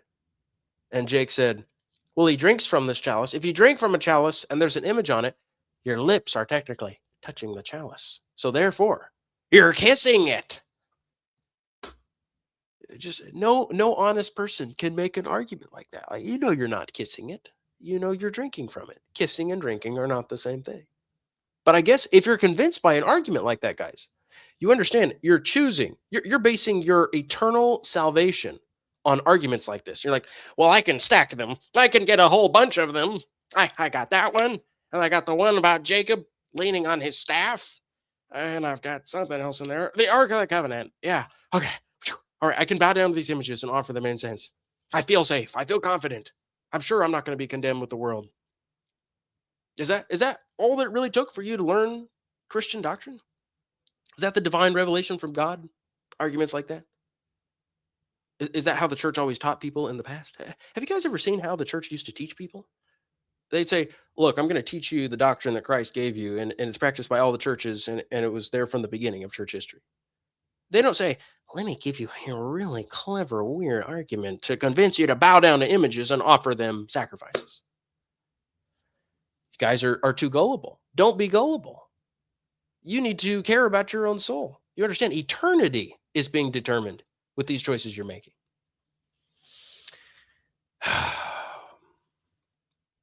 Let's read some Augustine. I want to read some Augustine. Let's read some Augustine. We've met people who think Augustine is on their side about worshiping images. I'm going to read this and then I'm going to go to bed. Get ready. This is going to absolutely blow your mind. Okay, Augustine's going to tell you whether he thinks we should be bowing down to images or even having images of God in the first place. So he's talking about Cicero first. Cicero was a Roman orator and writer. He says, in the second book of his De Natura Deorum, Cicero introduces Lucilius Balbus, who, after showing that superstitions have their origin in physical and philosophical truths, expresses his indignation at the setting up of images and fabulous notions, speaking thus, and then he says a bunch. So he's saying Cicero is against making images. But hold on your horses, guys. It's going to get really good. Hold on. Afterwards, Cicero goes on to say that some things belong to superstition, but others belong to religion, which he thinks good to teach according to the Stoics. For not only the philosophers, he says, but also our forefathers have made a distinction between superstition and religion. Let's read some more here. He says, when therefore these things are found fault with as superstitious, he implicates in that fault the ancients who instituted and worshipped such images. So he's saying Cicero was aware that the Romans were superstitious in their ways of worshiping God. Nay, he implicates himself, who with whatever eloquence he may strive to extricate himself and be free, was yet under the necessity of venerating these images. Let us Christians, therefore, give thanks to our Lord, to the Lord our God, not to heaven and earth, as that author argues, but to him who has made heaven and earth, because these superstitions, which that Balbus, like a babbler, scarcely reprehends, he, meaning God, by the most lowliness of Christ, by the preaching of the apostles, by the faith of the martyrs, dying for the truth and living with the truth, has overthrown. Are you ready now, guys? We're going to read the really juicy part. He's quoting the pagan authors, and he's saying even the pagans know how ridiculous it is to worship God with images in a superstitious way. And he's saying Jesus has overthrown this way of worshiping God. Now listen to the next part. He says, Cicero says also that the ancient Romans for more than 170 years worshipped the gods without an image. And if this custom, he says, could have remained until now, the gods would have been more purely worshipped. In favor of this opinion, he cites as a witness, among others, the Jewish nation. Nor does he hesitate to conclude that passage by saying of those who first consecrated images for the people, that they have both taken away religious fear from their fellow citizens and increased error wisely thinking that the gods easily fall into contempt when exhibited under the stolidity of images. Being stolid just means being completely lifeless and just still. So, do you hear Augustine? He says that man was wise in thinking that the gods easily fall into contempt when they're exhibited under the stolidity of images. Stolid, again, the definition of stolid. Stolid definition. It means a person who is calm, steady, and hard to move. It just means something that doesn't move. He says, but as he does not say they have transmitted error, but that they have increased it, he therefore wishes it to be understood that there was error already when there were no images. In other words, they're worshiping false gods. Wherefore, when he says they alone have perceived what God is, who have believed him to be the governing soul of the world, and thinks that the rites of religion would have been more purely observed without images, who fails to see how near he has come to the truth? For if he had been able to do anything against so inveterate an error, he would certainly have given it as his opinion, both that the one God should be worshipped and that he should be worshipped without an image. Shall I read it again? He's praising Cicero. He's saying Cicero understood some of these things that we Christians already understand. Wisely thinking that the gods fall into contempt when exhibited under the stolidity of images. He says, Cicero thinks that the rites of religion would have been more purely observed without images, and who fails to see how near he has come to the truth? For if he had been able to do anything against the Roman beliefs, he would certainly have given it as his opinion, both that the one God should be worshipped and that he should be worshipped without an image. Now, guys, when Augustine says the one God, he is talking about the Trinity. He's talking about the whole Trinity. He's not just talking about God the Father. He's saying we should worship God in general without an image. He says, you have no reason, therefore, to worship it. Now, he's talking to the pagans who worship images. Let's see the reasons. Let's hear them why you should not worship images. Contrary to what the Catholics so cleverly try to say, it's not even that clever. It's so stupid. They're like, well, they're only talking about pagan deities, pagan gods. Really? Is that why we don't worship images? Let's see if that's the only reason given or if he gives other reasons. Augustine says, you have no reason, therefore, to worship it, almost as though it were superior to you. He's talking about bowing down to an image and treating it like it's greater than you by bending yourself flat in front of it and making it seem taller than you. It's just a way of saying, you're better than me. I'm your servant. You're superior. I am your inferior. He says, you have no reason, therefore, to worship it, almost as though it were superior to you. You, in fact, have sensible faculties, whereas he does not. You hear, whereas he does not hear. You see, whereas he does not see. You walk, whereas he does not walk. You live, whereas of him I cannot even say that he is dead, since he has never been alive. You, therefore, are superior to the image you have made. Well, then, worship one who is superior to you, that is, the one who created you. It would be an insult to you if someone considered you as equal to that object you have made. You ask what the one you worship is like. If someone were to say to you out of ill will, if only you were like that thing there, you would be beside yourself with rage. And yet you adore what you would abhor to be. And adoring it, you become in some way similar to that object. Not, of course, changing into wood and ceasing to be a person, but rendering your interior person almost similar to the bodily effigy you have made.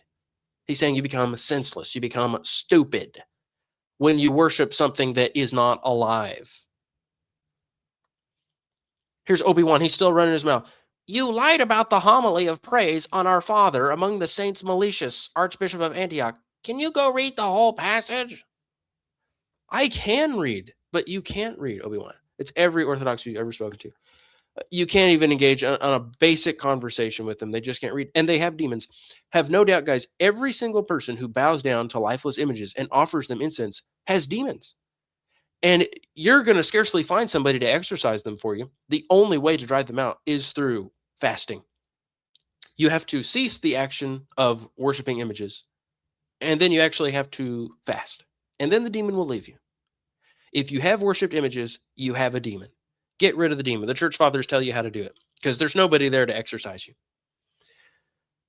And they always say the same thing. No, he's talking about worship. Blah. Brain fall out of head. Oh, it's on the floor. What does worship mean? He's telling you bowing down. Bowing down and offering incense. These are the two things that constitute worship. God says, you shall neither bow down nor serve. When he says serve, he's talking about offering sacrifice. The most common form of sacrifice in the Old Testament is to offer incense to an image. Both of these things are being done in the Catholic and Orthodox Church. The church is apostate. You're going to have to accept it. It's terrible. There is no restoring it. You have to accept it's apostate, and you have to flee that wicked church. But I'm not done. Let's read some more Augustine. To these words, the blessed Augustine, this is actually Agobard of Lyon. He's writing this in the 800s, but he has a quotation of Augustine in one of Augustine's sermons. He says, to these words, the blessed Augustine adds a very brief summary saying, in the first commandment, it is forbidden to fashion any likeness of God out of human imagination, not because God has no image, but because no image of him ought to be worshipped, except that image which is the same as he is. He's talking about Jesus. And not even that in his place, but together with him. So he's saying no image of him ought to be worshipped, except Jesus. Jesus is the image of the Father. But the Catholics say, we're going to make images of the image. We're going to worship these lifeless images that we made with our own hands, and we're going to honor God that way. But Augustine says no image ought to be worshipped except Jesus. And again, this is talking about bowing and offering incense. If you read this word worship, by the way, guys, and you're saying, I wonder what the Greek is. I wonder what the Latin is. You understand? It actually doesn't even matter because the Catholics and Orthodox do both things. So whether it is proskuneo or latreia, it doesn't matter because the Catholics are bowing down and offering incense. So at the end of the day, you don't even need to have translations of all these books. But we have translated them. Here is Obi-Wan again. Bowing down means worship? Bowing down is what God forbade you to do to lifeless images. It's what every church father is forbidding you to do to a lifeless image. You can't bow down to it. And he says, so you don't read the Old Testament? I can't read anymore. He's too stupid. We're going to keep reading. He says, as to idols, indeed, who entertains a doubt as to their being wholly devoid of perception?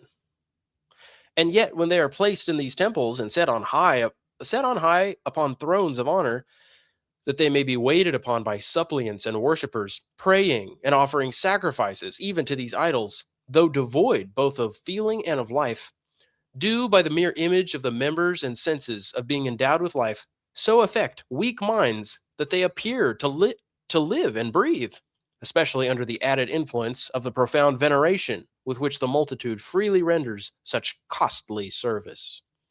Notice the emphasis of Augustine. Why it is ridiculous to worship this image. Because it's devoid of perception. That means it's not alive. It can't perceive anything. It doesn't have senses. It's just a stupid statue. He says it's devoid of feeling and life. So why would we not worship images? Because they're not alive. It's not just because it's shaped the wrong way. Oh, it's shaping Zeus. It depicts Zeus. No. Even if it depicted Jesus or the saints, we still wouldn't bow down to it or offer it sacrifices of incense.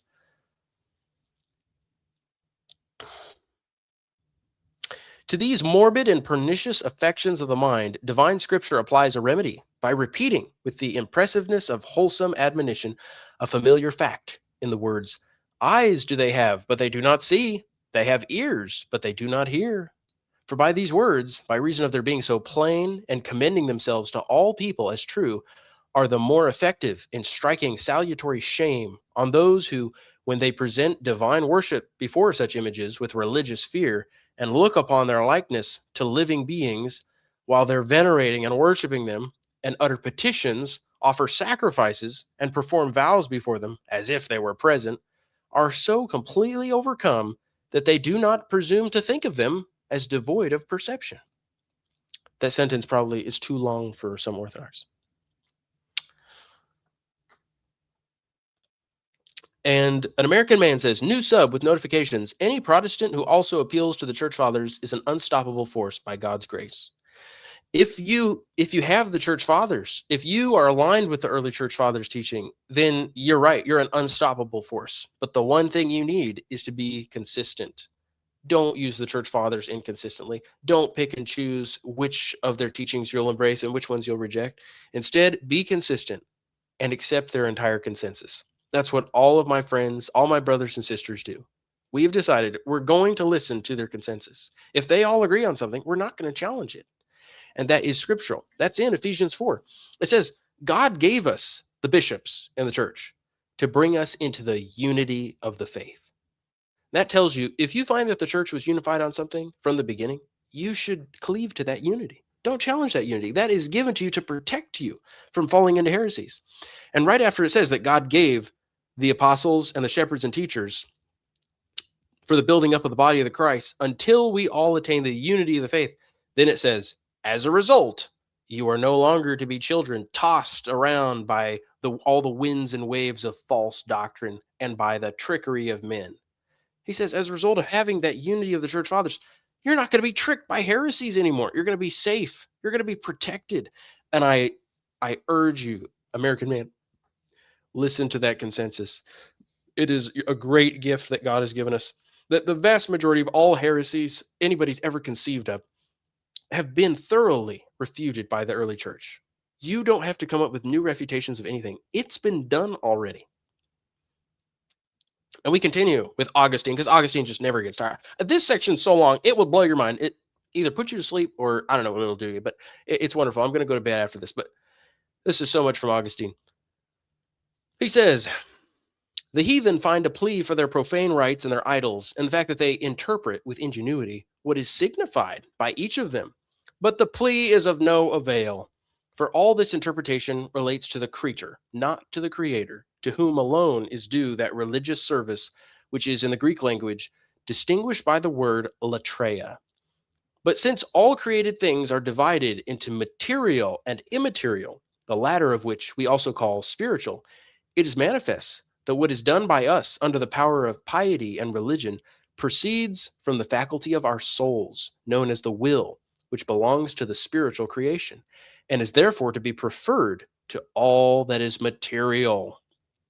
Whence it is inferred that sacrifice must not be offered to anything material. So guys, latreia, that is when you offer a sacrifice. That's what latreia means. It means offering a gift, an offering or a gift.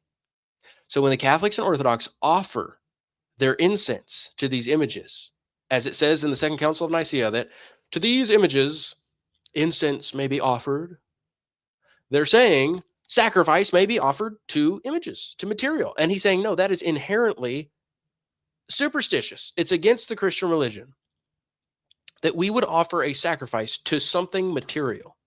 We offer our sacrifices to God, who is immaterial. You can't offer a sacrifice to a block of wood, to a painting that you made. That is idolatry. It's so simple, guys. This isn't complicated. Just because we have a lot of church father quotations, don't think that you have to read all of them to understand what idolatry is. You'll get the point fairly quickly. Obi-Wan says, you don't get how relic veneration plays into the discussion of icon veneration. Obi-Wan, I'm going to blow your mind. Did you know this man I'm reading here, Augustine, believes that the relics of the saints perform miracles and that it is okay to kiss their bodies and even to kiss objects that had touched their bodies and had some holy power in them that could perform miracles? Did you know he believed that, and also that Christians should not bow down to images or offer them latreia? Did you know you can believe both of those things at the same time? They are not mutually exclusive. So you're saying relics, as if that argument proves that we can worship images. But it's a lie from the Cathodox. You can have great reverence and have great respect for the saints and treat their bodies with respect by burying them. But you can refuse to worship images. That's Augustine right here. It's John Chrysostom. It's Epiphanius. It's Basil the Great. It's a lot of people. It's Ambrose of Milan. Ambrose had great respect for the relics. He says that all kinds of miracles are performed in them. But he says Christians don't worship God through images and that God rejects that kind of worship. Let's keep going with Augustine. He says, now that sacrifice must not be offered to a spiritual creature, though righteous, is obvious from this consideration, that the more pious and submissive to God any creature is, the less does he presume to aspire to that honor which he knows to be due to God alone. So he says, not only should sacrifices not be offered to physical, material objects, he says you shouldn't even offer it to a spiritual creature. You don't offer it to any creature. So there goes the Catholic argument. They say, well, we can offer incense to the saints, to their icons. No, you can't. You can only offer that to God. Absolutely.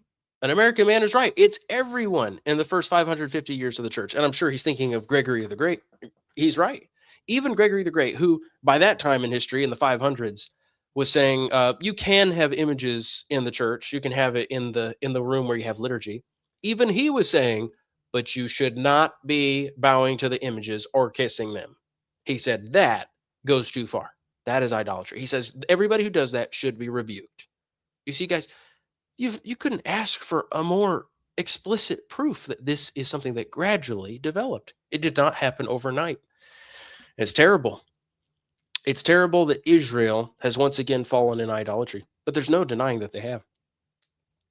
I mean, even the Second Council of Nicaea that's quoting from John of Damascus, they said, but to make an image of God the Father is utmost insanity and impiety. Did you know that's what they said? That's what John of Damascus said. And he was quoted at the Second Council of Nicaea.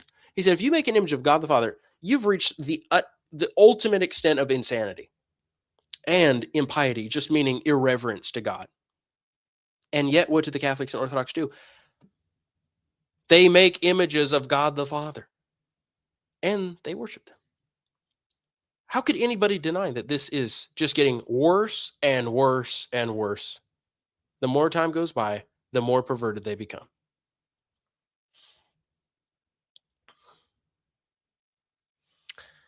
Yes, the pagans already had this idea that, well, I'm not offering it to the image, I'm offering it to the one who it symbolizes. That's what I just said to Jake in the debate. I showed him, 10 church fathers saying that? 9 church fathers?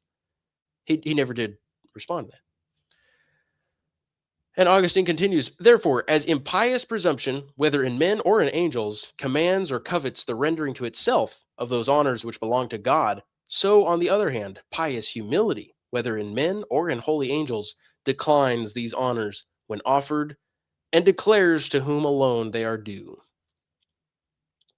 He says, do not summon against me professors of the Christian name. Hey, Catholics, listen, this is quite a quotation. Get ready. He says, do not summon against me professors of the Christian name who neither know nor give evidence of the powers of their profession.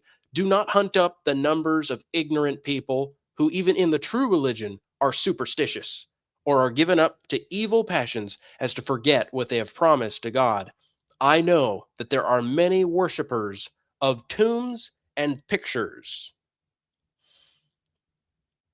My advice to you now is this, that you should at least desist from slandering the Catholic Church by declaiming against the conduct of men whom the Church herself condemns, seeking daily to correct them as wicked children.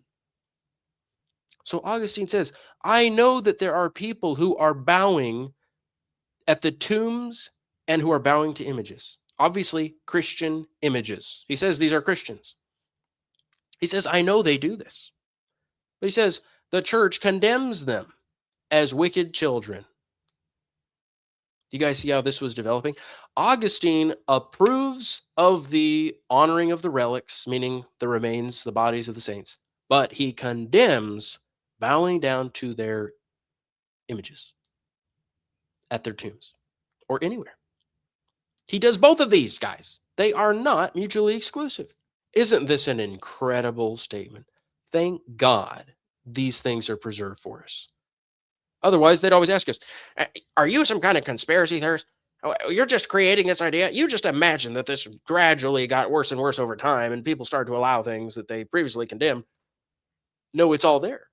It's all there. And look, we're going to all this work for you. Seriously. I mean, you have no gratefulness at all that there are people who are gathering these things for you, trying to prove it to you, trying to show you all the overwhelming evidence. And you persist in worshiping images like a brainless person. How can you be a slave to lifeless images? How can you call yourself an iconodule, an image slave? What is wrong with you? He says, let the pagans show us their gods. It seems to be saying, for the idols of the Gentiles are fashioned of silver and gold, the work of human hands. But we cannot display our God before your eyes, you pagans, though you ought to perceive him through his works. You, on the contrary, can point to the deities you worship. So he says, we can't show you, we can't display our God your eyes. What? You mean he can't show them a picture of Jesus in the flesh? Why not, Augustine? Why not? Well, because Augustine does not consider a picture of Jesus in the flesh to be depicting God. He says, you can't depict God, even if you were to make a picture of Jesus in the flesh, because Jesus' flesh obscured his divinity. It didn't show you his divinity. So they didn't even bother. They didn't say, well, let me show you a picture of a man. You know what any pagan is going to say? He's going to say, well, that's a picture of a dude. That's a man. He says, a likeness of the human mortal shape with its members disposed in an orderly fashion that imitates the human body attracts fickle hearts and sweeps them along in gross passion. Even if you speak falsehood and it seems to speak truth, even if you call a god while it is only a piece of wood, it is not therefore superior to you, and you have no reason to worship it as if it were above you. He's talking about bowing down to something and making it above you. He says, you are therefore greater than the image you have made. If someone maliciously said to you, may you become like that, you would be enraged. He says, yet you worship what you hate to become. But how can men become like mute idols in the sense of this image we have described? Whenever the inner man becomes senseless, he makes himself like a statue. By striving to conform to the object he has fashioned, he loses the likeness engraved in him by his creator. Do you guys understand? This is happening to you, you Catholics and Orthodox. You are losing your mind, literally. You can't even think anymore.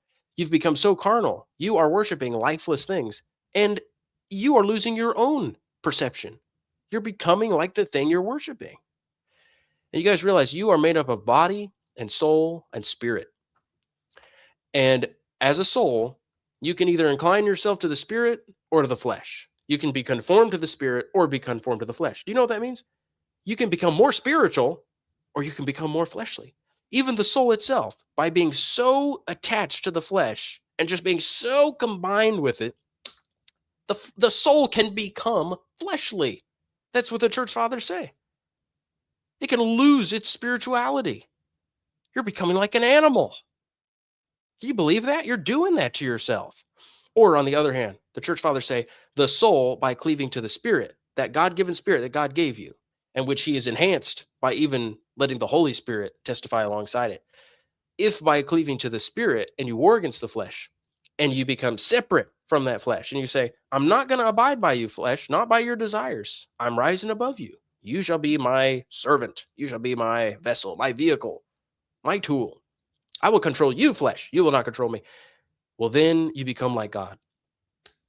It's so sad that the Catholics have never taught their congregations, they've never taught their members what it means to be a Christian. It means to be like God, to be spiritual. It doesn't mean that you lose the body or that bodies are inherently evil. But right now, you do need to overcome this flesh because the flesh doesn't have God's mind in it. It's mindless. It's an animal. It now naturally wants to do evil. It has passions now, like lust and all the other wicked passions, greed and anger and all these things. You have to overcome that. You have to become a spiritual being. At what point are you going to do that? It's amazing. The Catholics will always quote from these amazing righteous men who gave up all their earthly possessions for the sake of Christ. And they'll say, yes, revere these men through a lifeless image engraved with gold. What? Is there a bit of a contradiction going on here? I'm supposed to be like these guys who renounced all physical things, all earthly possessions, and the way I show respect to these men and honor their memory is by making golden pictures of them and bowing down to blocks of gold? What? Are you telling me you guys go to the Orthodox Church and the Catholic Church and you don't see a contradiction there? Augustine continues, you may indeed bestow upon it the divine name and call it a god, but in truth, it is only wood or stone or gold or some such thing. In fact, O impious man, you claim to make a god, but what you make is not that. You can only shape an image and call it a god, but it will never be what you name it. And by the way, in case anybody doubts that the Catholics and Orthodox really do call their images God, you realize they say that God's divine energies inhabit the image, and the image actually becomes divine. They say these are the divine icons. So they do believe these images are God. And in fact, John of Damascus says, if the image of the king is the king, well, then the image of Christ is Christ. That's a direct quote of John of Damascus. He says it's not just an image of Christ, it is Christ, it is God. So, guys, these quotations do apply to the Catholic teaching. They don't just say they're images of God, they say it is God. Obi-Wan, I hope that you will repent because I care about you. I want you to have the truth. That's why I'm having this live stream. I know I insulted you for being stupid. You are stupid. I don't know how you got that way. Maybe your parents did not teach you. Maybe you have totally neglectful parents. Maybe they sent you to public school, that evil place that corrupts everyone who goes to it. I'm sorry if that's what happened to you, but you can't read and you need people to help you. That's the only way you're going to be saved. And we're doing it. That's why we're doing it. We're trying to help you here. You need help desperately. Desperately.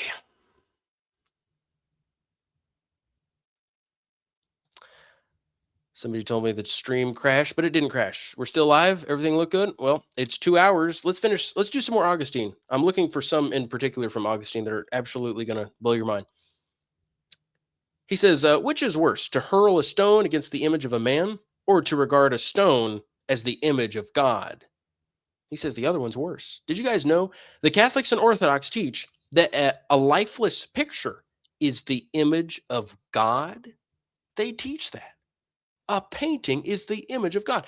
And they come to that conclusion, stupidly, brainlessly, because they take that verse where it says that Jesus is the image of God. He's the icon of God. And they say, well, if we are also the image of God, then yeah, if we make pictures, that's also an image of God. They're imagining image in the sense of a painting. And that's not how that Greek word is used by anybody, any of the Greeks, any of the church fathers, anybody in the scriptures. To be the image of something means to be the copy of something. We have a whole section on the website about what the image of God is. You can read that section. Look, you can do word search, image of God. There it is. All the church fathers tell you what the image of God is. We've got like 40 church fathers in this section. But they say the image of God is in the soul. It's not anything physical. You should look at it. You should look what they all say. It's a very long section with a lot of church fathers. All of them. Every big church father you can think of. He says, these heretics, they say, look, he said, in our image. And from these words, they want to speak of the divine in human terms, which is the ultimate example of error, namely to cast in human form him who is without shape, without appearance, without change, and to attribute limbs and forms to the one who has no body. He says, what in fact does the text go on to say? After God says, let's make man in our image, he says, let them have dominion over the fish of the sea, the birds of heaven, and all the reptiles creeping on the earth. So then, image refers to the matter of control, not anything else. Or some translations say dominion or lordship. So God made Adam to be the Lord over the earth. He said, have dominion and subdue it. And John Chrysostom and every church father says that to be made in the image of God means that you are the greatest possible being over God's creation, besides God himself. You're similar to God, so you're the Lord over creation. Everything in creation submits to you. That's what it means to be made in the image of God. It has nothing to do with how you look. God doesn't have a body. So when Jesus is the image of the Father, it says he is the exact image and the exact representation of his nature. It's not saying Jesus is a copy of what God the Father looks like. It means that Jesus is a copy of God's very nature, which is incorporeal. It doesn't have a physical substance to it. It's spiritual. Let's see what Ruben says. But I want to keep my icons as a remembrance. What's up with it if I don't kiss it or bow and stuff? Ruben, are you renouncing image worship? Is that what you're talking about? Christ said he would lead us into all truth, and Satan will have no power over the church. He didn't say that. Why is it that you and your bros are alone in all this stuff? Are we alone, Ruben? I have the unanimous teaching of the church fathers.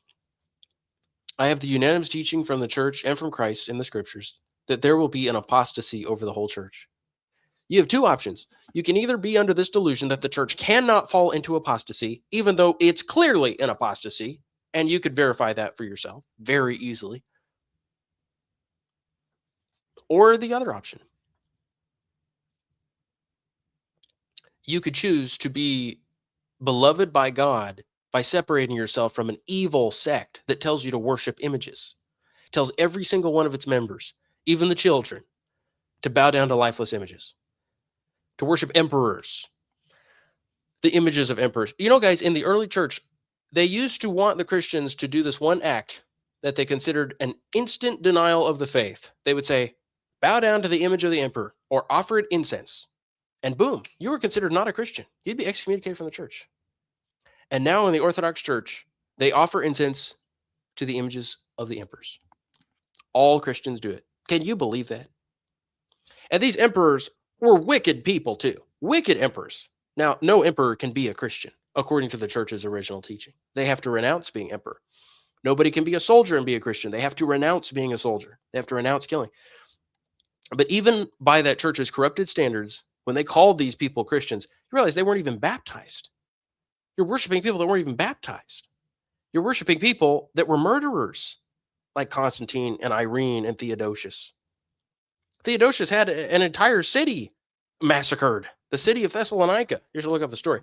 These guys were sick, but worst of all, they were heretics. Look at a man, and Irene killed her own son, murdered him. These are wicked people. But they called Constantine a persecutor of the church, a man who actually exiled Athanasius and took away his bishopric from him just because he wouldn't have communion with Arius, the arch heretic. They say Constantine, this man who persecuted the church and exiled bishops like Athanasius and Eustathius of Antioch, and who was baptized by Arians and who was an Arian himself, they say Constantine was equal to the apostles. Did you know that's Constantine's official title in the Catholic and Orthodox Church? Constantine, equal to the apostles. What delusion do you have to be under to say something so ridiculous about a persecutor of the church, a man who wasn't even baptized until his deathbed? And then when he got baptized on his deathbed, he was baptized by the enemies of the church, the Arians. He was baptized by Arius's best friend. Seriously, he was baptized by Arius's best friend, Eusebius of Nicomedia. And if you ask any Catholic or Orthodox, hey, why in the world do you consider Constantine to be a Christian? They say, well, he was deceived. He was deceived by those Arians. How utterly ridiculous. As if you could pull that excuse on Judgment Day. Well, God, I know I was a Mormon, but I was deceived. Yeah, everybody in every heretical sect is deceived. You think that's your get out of jail free card? That's not going to work on Judgment Day. You can't say I was deceived. You can't say Constantine, a persecutor of the church and an Arian who reversed the decision of his own council, which had already outlawed Arianism. He reversed that decision and endorsed Arianism. You can't say he was ignorant. You can't even say that, honestly. He wasn't deceived or ignorant. He was doing what he felt like doing. That's the reality. He felt like endorsing Arianism. And he abused the bishops, such as Athanasius. And he was a persecutor of the church. And they call that guy equal to the apostles. And at the same time, they want to revere Athanasius and say, Athanasius was so epic. He was so tough and strong. It was Athanasius against the world. That's what they always say. Athanasius against the world. So they want to venerate Athanasius over here for being against the world. And then they want to venerate the world over here. Constantine, who is persecuting him.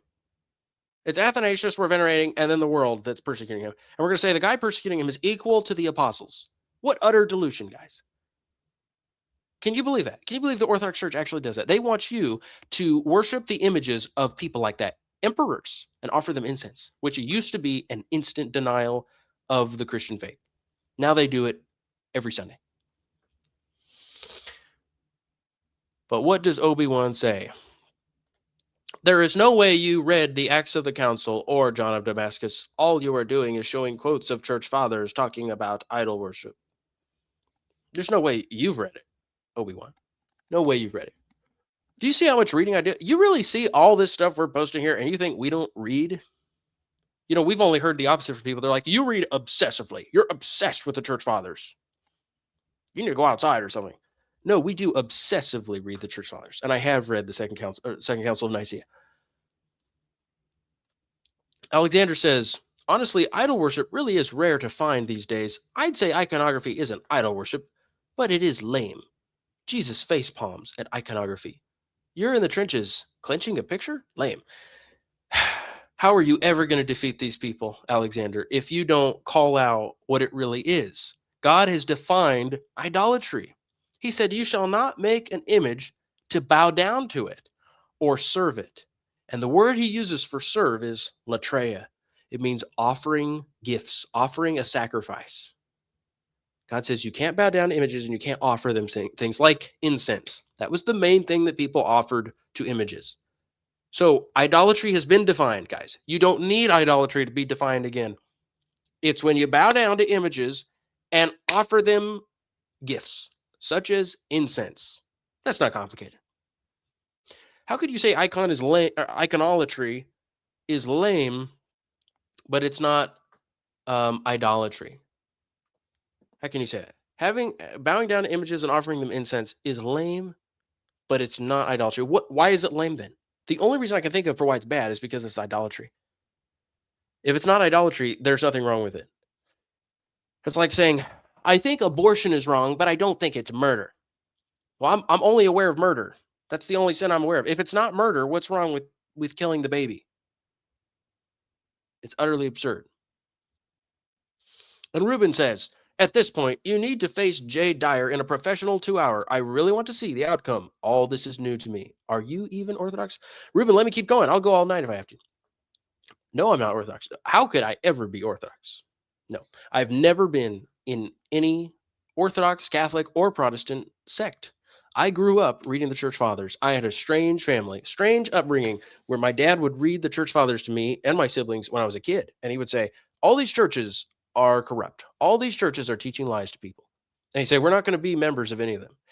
And so, I grew up hearing the martyrdom of Polycarp and the martyrdom of Justin, and hearing my dad read things like Against Heresies, or he would sometimes read from Eusebius's church history to us. He'd read the martyrdom accounts to us.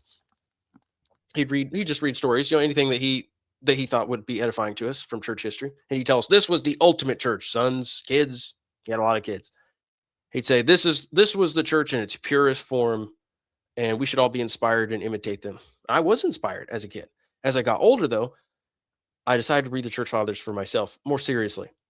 So when I was almost 19, I started just reading. I just dived in really intensely. I had read some of the church fathers before that for myself, but just not intensely. I dived into it.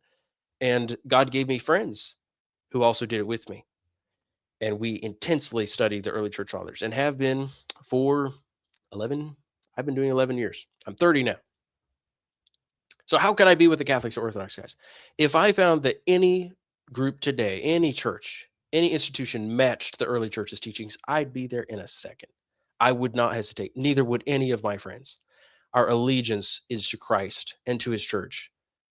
And so when we see people completely disregarding the church's clear teachings and doing something so ridiculous as to be enslaved to images, to just say that, just openly, I am an image slave. I am an iconodual.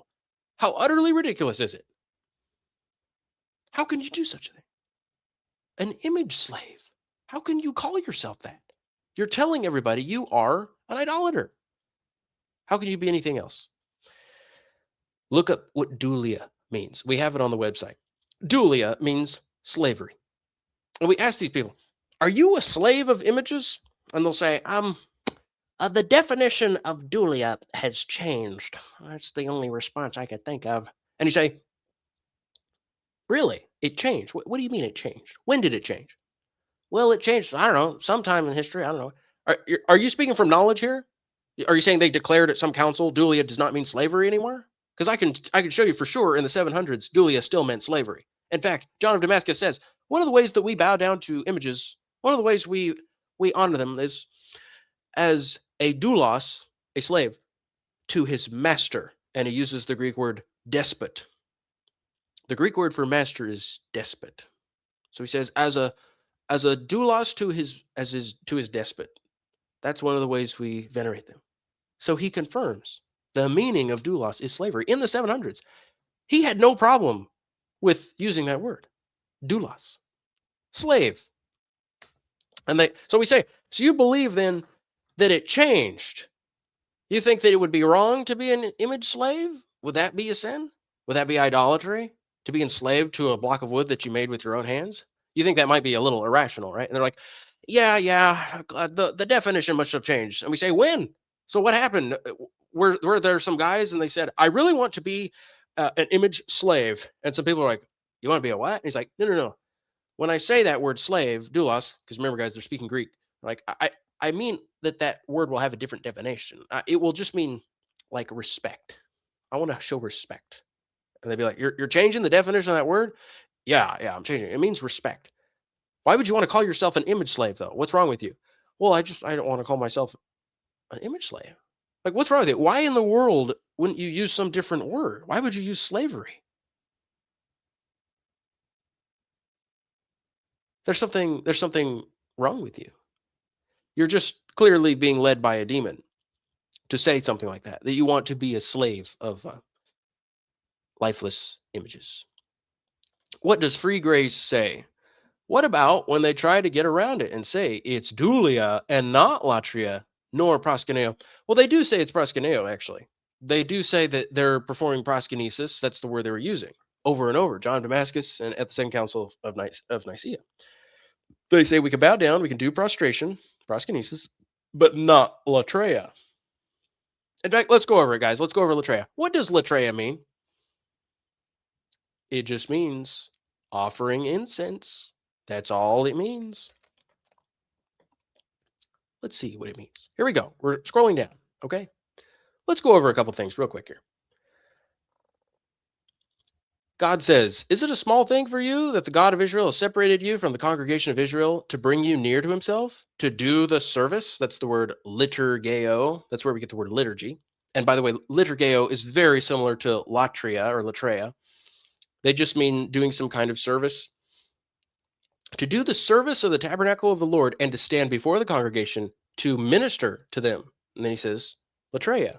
So liturgy and latreia, they're being used very close in proximity here. Here's 2 Chronicles. And the priests who minister, that's the word liturgy, to the Lord are the sons of Aaron, and the Levites attend to their duties, and they offer to the Lord burnt offerings morning and evening, and fragrant incense, and the showbread is set on the pure table. So they're offering what, guys? Animal sacrifices and incense. So the incense is part of the sacrifice system because it's being offered on an altar. Do you guys know what the Greek word is for altar? And the word altar is just made up of two words that are squished together. It's the word sacrifice and place. Sacrifice, place. You squish them together and you get the word altar in Greek. So incense is offered on an altar because incense is a sacrifice. It has its own altar. Did you know that? There's an altar for animal sacrifices, and there's an altar for incense. It's called the altar of incense. Anyway, God says he chose them to do the liturgy, to do latreia, to offer the animal sacrifices and incense. You see that? Moses ordained him and appointed him, that's Aaron. It was an everlasting covenant for him and for his descendants all the days of heaven to minister, that's the word latreia, to the Lord and serve as priest. He chose him out of all the living to offer sacrifice to the Lord, incense, and a pleasing odor. You guys see all these words together? The spiritual service that the priests are doing to God is offering sacrifice. And notice how they say incense to make atonement for the people. How do you make atonement with sacrifices? Guys, incense was a sacrifice in itself. That's even what the Orthodox Church teaches. They say incense is a sacrifice in itself. And then they lie to people and they say, well, we do veneration. We do prostration before images, but we don't offer latreia. We don't give divine service to images. Oh, really? What is divine service to images? It's sacrifice. And you claim to be continuing the Old Testament sacrificial system, you Catholics, don't you? You say that you're offering sacrifice, just like in the Old Testament. And what is that sacrifice? It is incense. He continues, Second Chronicles, my sons, don't be negligent now, for the Lord has chosen you to stand before him, to minister to him, that's the word liturgy, and that you should be his ministers and burn incense. You get it? The spiritual worship, the spiritual liturgy is offering incense. That is latreia. I just showed you a bunch of instances where they say that.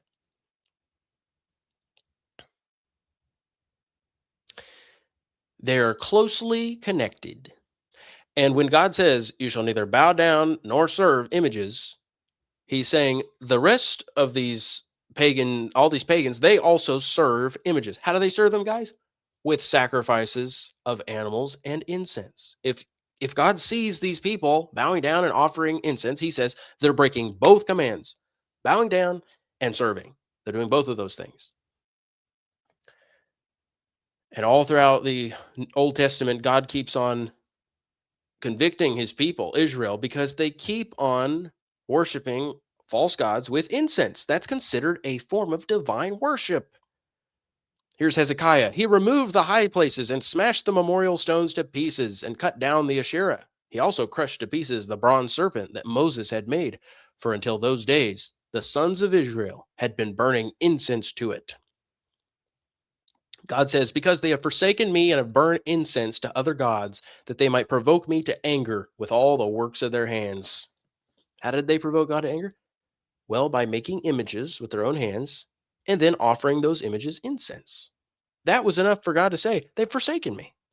If you're offering incense to images that you made with your own hands. God says, and there they will serve other gods. That's the word latreia. There they will serve other gods, the works of human hands, by wood and stone, which cannot see, nor hear, nor eat, nor smell. Here's Hosea. They were sacrificing to the Baals and used to burn incense to graven images. So this is spiritual adultery when you're offering incense to a lifeless image. You get it, guys? This is latreia. So that's my answer to what you were asking earlier.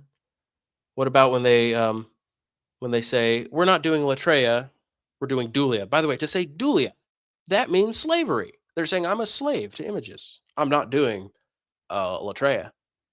It's crazy, man. You call yourself an image slave. It's unbelievable. How could you do that?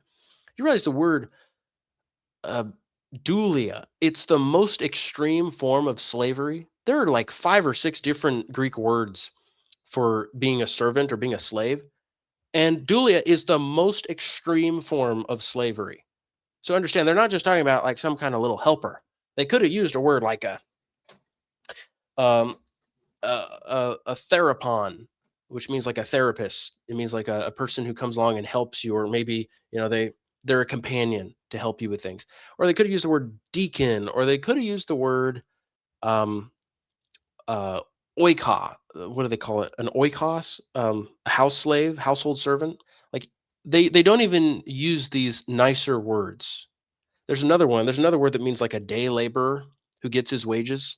They don't use any of those words for servant. No, guys. They use the most extreme word for slavery in the Greek language, which is doulos. It means you're owned by somebody. You have no personal freedom. You have no rights. You're owned by that person. They're your master. You have to do everything they say.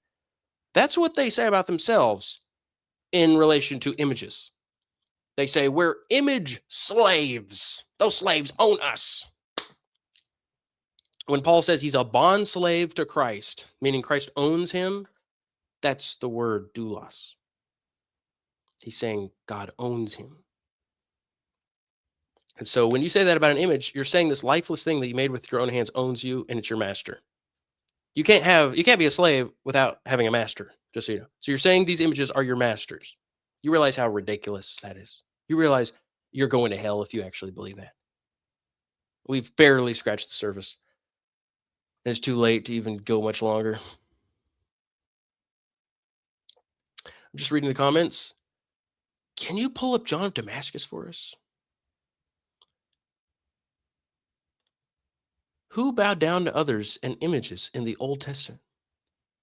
Idolaters. Radio the Archbishop. We have another nest of Protestants to root out. Really, do Protestants believe that we have to obey the unanimous teaching of the Church Fathers? Is that Protestantism?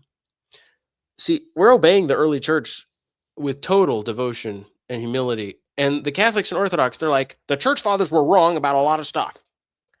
And we think that makes us Orthodox.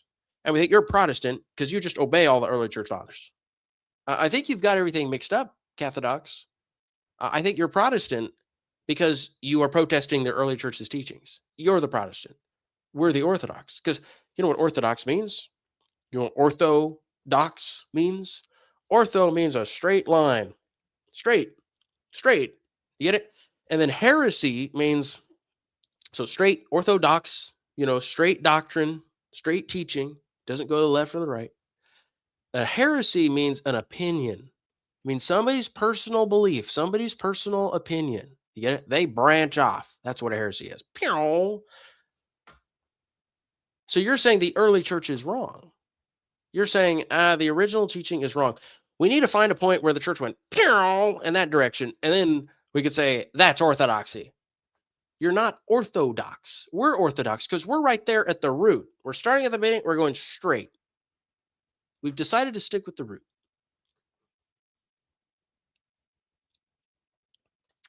And Alexander says, I think we too loosely throw the word idolatry around. I hear their argument of it being similar to keeping a picture of a loved one in your wallet. But yes, maybe I'm being too lenient. You are, Alexander. You are. Just acknowledge what idolatry is. If you saw anybody bowing down to images in any other religion, you'd say, that's idolatry. You're bowing down to those images and offering them sacrifices. You'd know that's idolatry. But you make an excuse because you've been brought up in this culture. You've heard all these ridiculous arguments. And you think, well, if you do that to an image of Jesus or one of the saints, it's not idolatry, just because it's not an image of a pagan deity. But again, guys, it doesn't matter. Idolatry is defined by an action, not by the shape of the thing that you're doing the action toward. You would have to admit that you could do certain things to images that would be idolatrous, right? Isn't that why you guys say, we venerate, but we don't adore? Again, these very vague terms that don't mean anything specifically. But you mean we do prostration, but we don't do service. Because you're implying there's something illegal you could do to an image. You're not allowed to do anything to an image. You believe that certain actions toward these lawful images would be idolatrous, right? So if you admit that it's possible to do something evil, even to a good image of Jesus, well, then you're admitting idolatry is not just about what's being depicted in the image. It's about what you're doing to the image. Tell me, do you think God accepts animal sacrifices that you offer to an image? No. Jake, I wouldn't accept that. Okay. So you can only worship God the way he says. You cannot just come up with your own worship. Do you have a website with all these quotes that I can print? Yes, it is called Ante-Nicene Christianity. And there's tons of them on many subjects. Ante-Nicene Christianity.com. Pretty sure I spelled it correctly. And Matthew says, icons are cool. It's proper to pay respect for our saints in eternal life. God's glory is something I hope every man receives. Well, images don't have God's glory. Did you know that? God's glory isn't in a block of wood. Poor Obi-Wan. That is just sad. Dude, we do not call ourselves iconodules. Lol, this guy is a liar. Here, let's look it up. Let's do it together. Let's look it up. Iconodule. What's iconodule? Let's see if we can get an Orthodox website immediately. Here we go. Orthodox Wiki. So this is not like Wikipedia, this website, Orthodox Wiki. It's actually based on the Encyclopedia of Greek Orthodoxy. So it's from an encyclopedia. It's kind of like if you go on New Advent and you look through their dictionary, it's not somebody just writing it freehand. It's from the encyclopedia, Catholic encyclopedia. So anyway, this is from the Greek Orthodoxy encyclopedia. Iconodual. An iconodual is one who supports or is in favor of using religious images, especially icons. Those who oppose the use of icons are called iconoclasts. The word iconodual comes from the Greek ikonodoulos, which means one who serves images. They're admitting they are iconodoulos. By the way, what does this word serve? Go look up what serve means, what doulos means. Slavery. It's the most extreme form of slavery. It's not just like a nice little voluntary servant, like, I'm just a nice guy coming along, wanting to help out. Nope. It means a slave. It means you're owned by the image.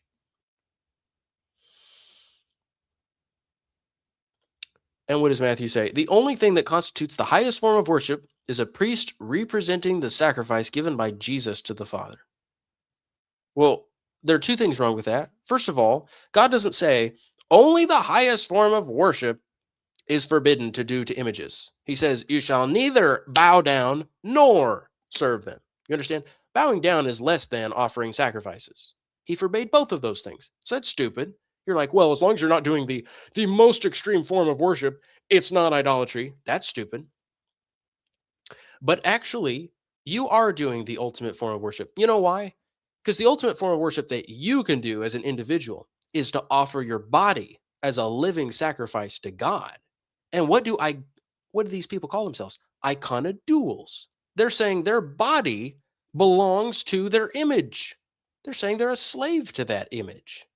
They believe that image has more worth than themselves. That's why they have stories which are supposed to inspire you to imitate them. They have stories like Theodosia of Constantinople murdering people who were about to destroy an icon. She's killing them, murdering them. And they think that's really great. They think that's virtuous to kill someone who's going to destroy an icon. So they say the worth of that lifeless image made by a man has more worth than a living human being made in God's image. You get it? Their theology, their doctrine is very clear, guys. They don't believe humans have as much worth as lifeless images. That's in their theology. That's why they call themselves iconodouls. Matthew says, you can't touch the church fathers, honestly. You don't have bishops with apostolic succession. You don't have a genuine church. Okay, Matthew, think this through. Why don't you come up here? Somebody come up here. I gave you the link. Anybody can come up here and talk to me. I'm about to go, but you have one more chance if you want to come up here and say this stupid stuff. He says, I'm not allowed to touch the church fathers because I don't have bishops. Matthew, have you thought this through? How are we supposed to find the true church with the true bishops? How are we supposed to do that? There's only one way to do it, according to your own church. Your own church says the way to find out which church is the true church is to go read the church fathers. You find out which church has preserved their teachings in the modern day. And after you do that, you join that church that has succession, that has preserved the original teachings all the way until the modern day. If I don't look at church history and read the church fathers, I can't make an informed decision about which church to join. Do you understand that? I could insult you. I could call you an idiot. But I do hope that you'll repent of your stupidity. I do hope that you will pick your brain up off the floor and reinsert it back into your skull. The term iconodual was created by the iconoclast. Dum-dum, lol.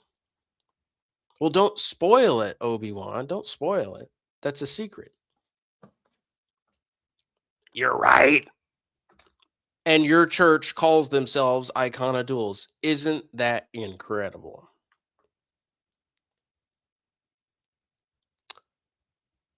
Yep. Unbelievable. I already refuted this. Mr. Love Audio. God said he would appear above the ark from between the two cherubim. And he would speak to them. But you hear that and you say, why would we bow down in God's presence when he's above the ark between the cherubim? I'm just going to bow down to those angels.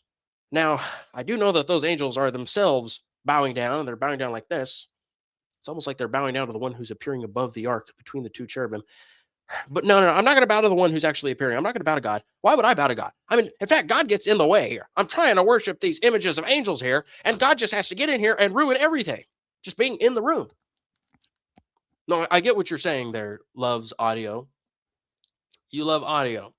You don't, I mean, that's all you care about, I guess. So you're all about worshiping images, and God, he's like an afterthought. Like, oh, hi, God, you're here too? I was busy worshiping these, I was bound to these angels. Well, that's nice. Maybe, God, you can bow down to the angels too, right? That's your theology. In fact, you're so stupid. You probably think the angels are actually worshiping each other. They're bowing to each other. I'm bowing to you. No, I'm bowing to you. No, I'm bowing to you. No, I'm bowing to you. That's probably like how your brain interprets it.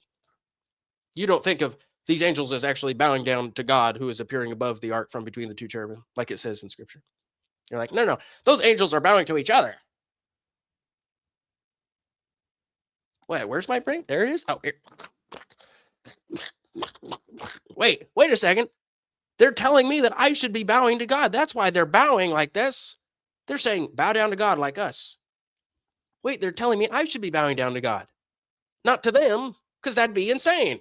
Only an insane person would bow down to a bowing person. You'd be crazy to bow down to two people bowing down who are telling you, hey, don't bow to us. Bow down to the one who's appearing above us.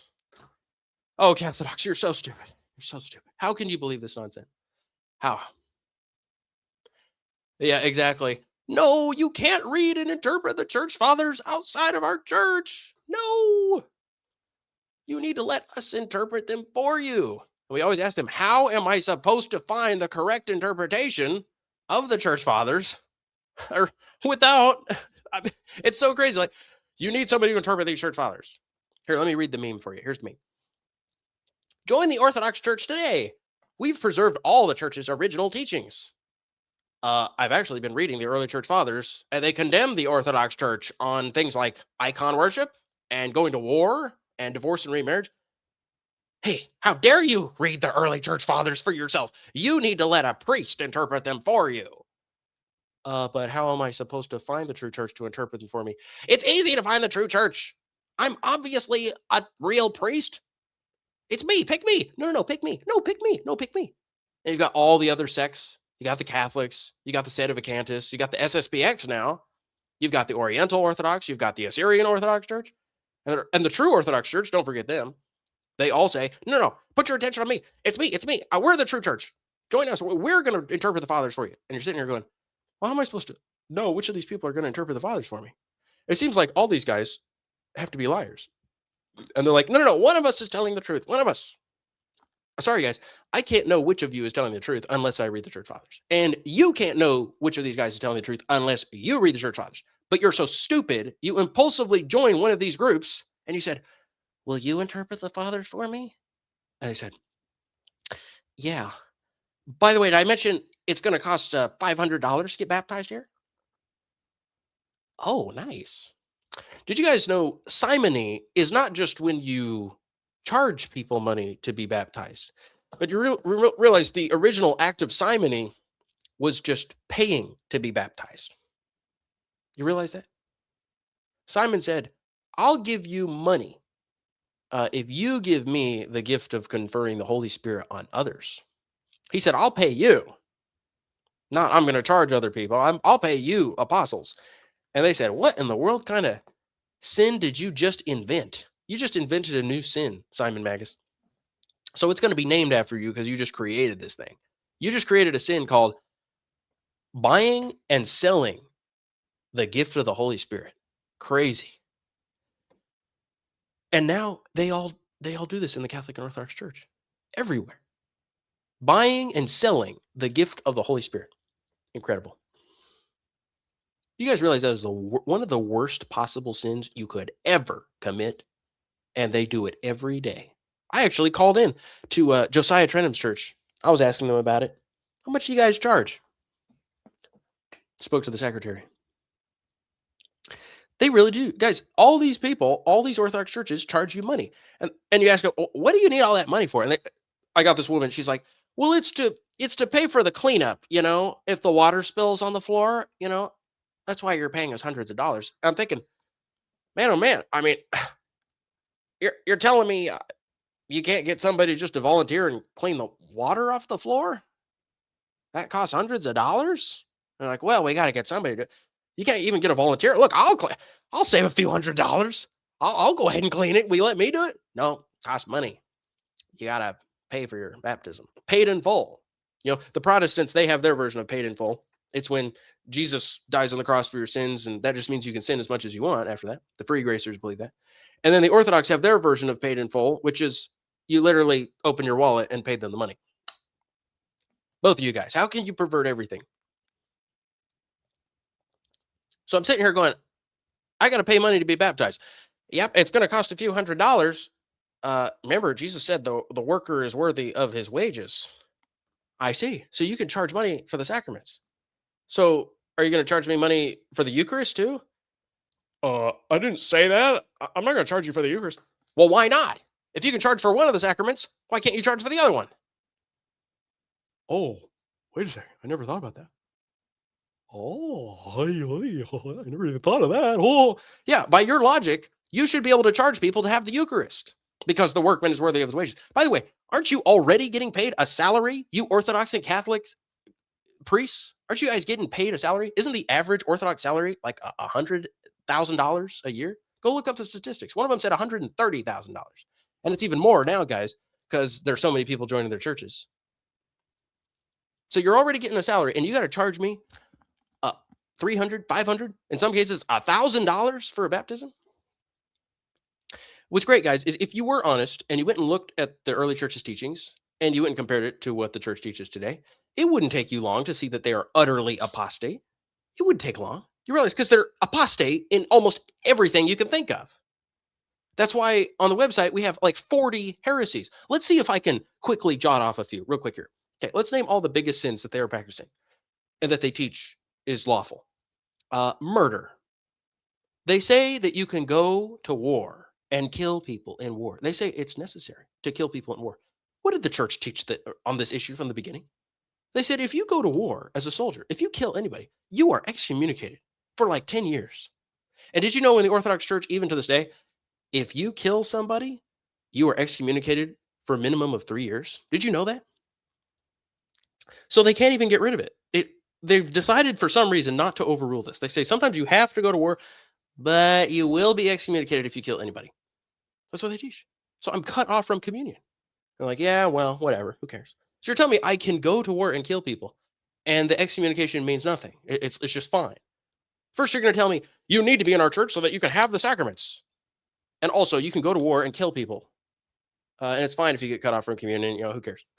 What? I thought I'm in your church so I can get the sacraments and be saved. They're like, well, sometimes you got to be cut off from Christ's body and be damned for eternity. Sometimes you have to. What? What if I died in battle? What if I died outside of the church? What if I died being cut off from communion? I wouldn't be saved. They're like, well, sometimes you just got to not be saved. So murder in war is one of their heresies. They teach the complete opposite of what the church teaches. And in fact, they still venerate saints who were adamantly against going to war. And we have a list of them.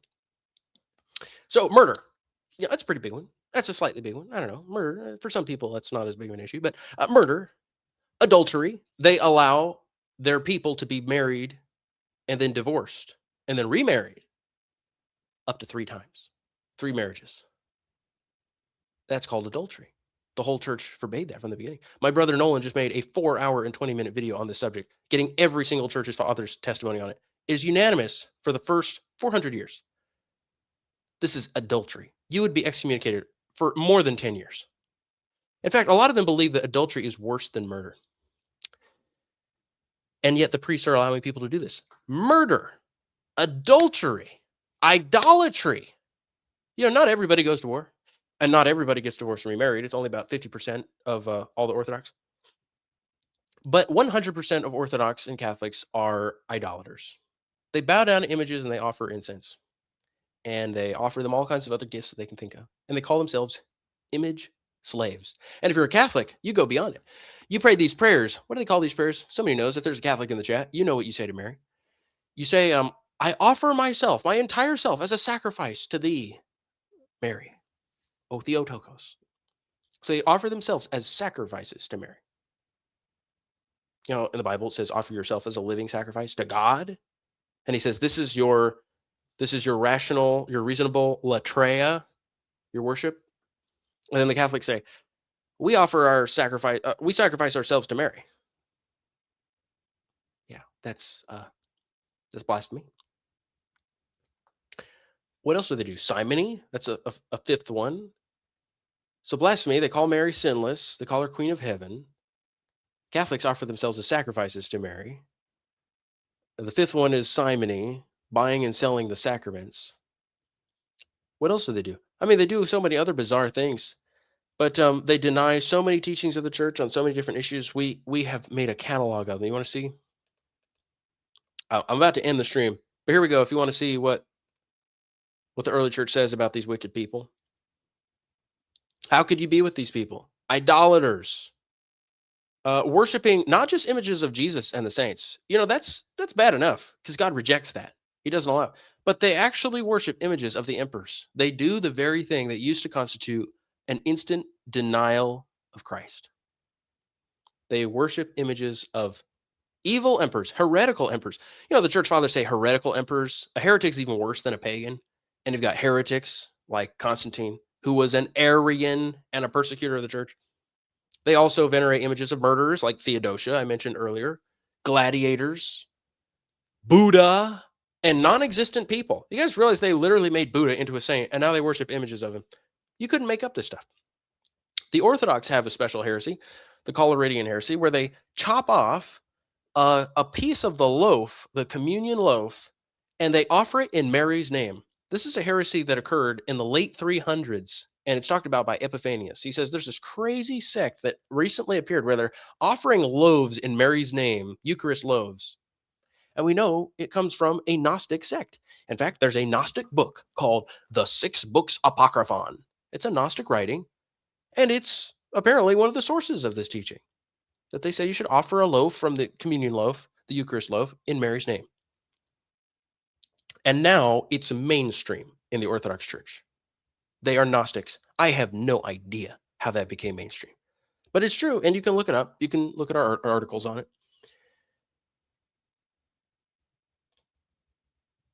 Obi-Wan, you're painful.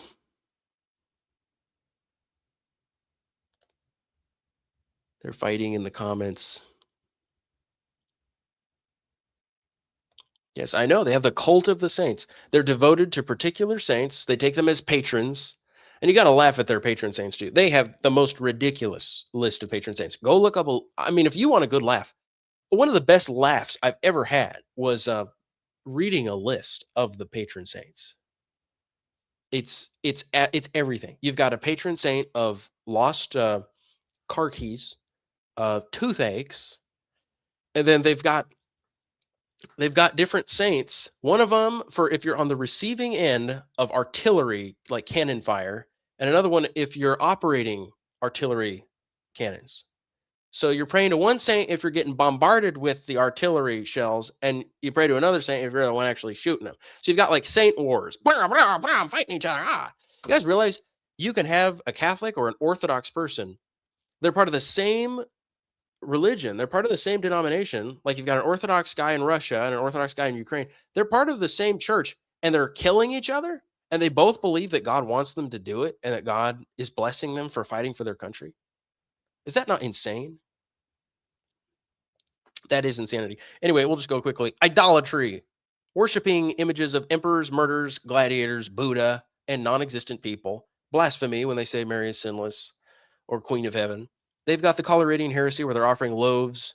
And, the Catholics, they're incredible because they just offer their entire bodies as sacrifices to Mary. So what's a loaf compared to offering your body? Going to war is murder. Divorcing and remarrying is adultery. Selling baptisms is simony.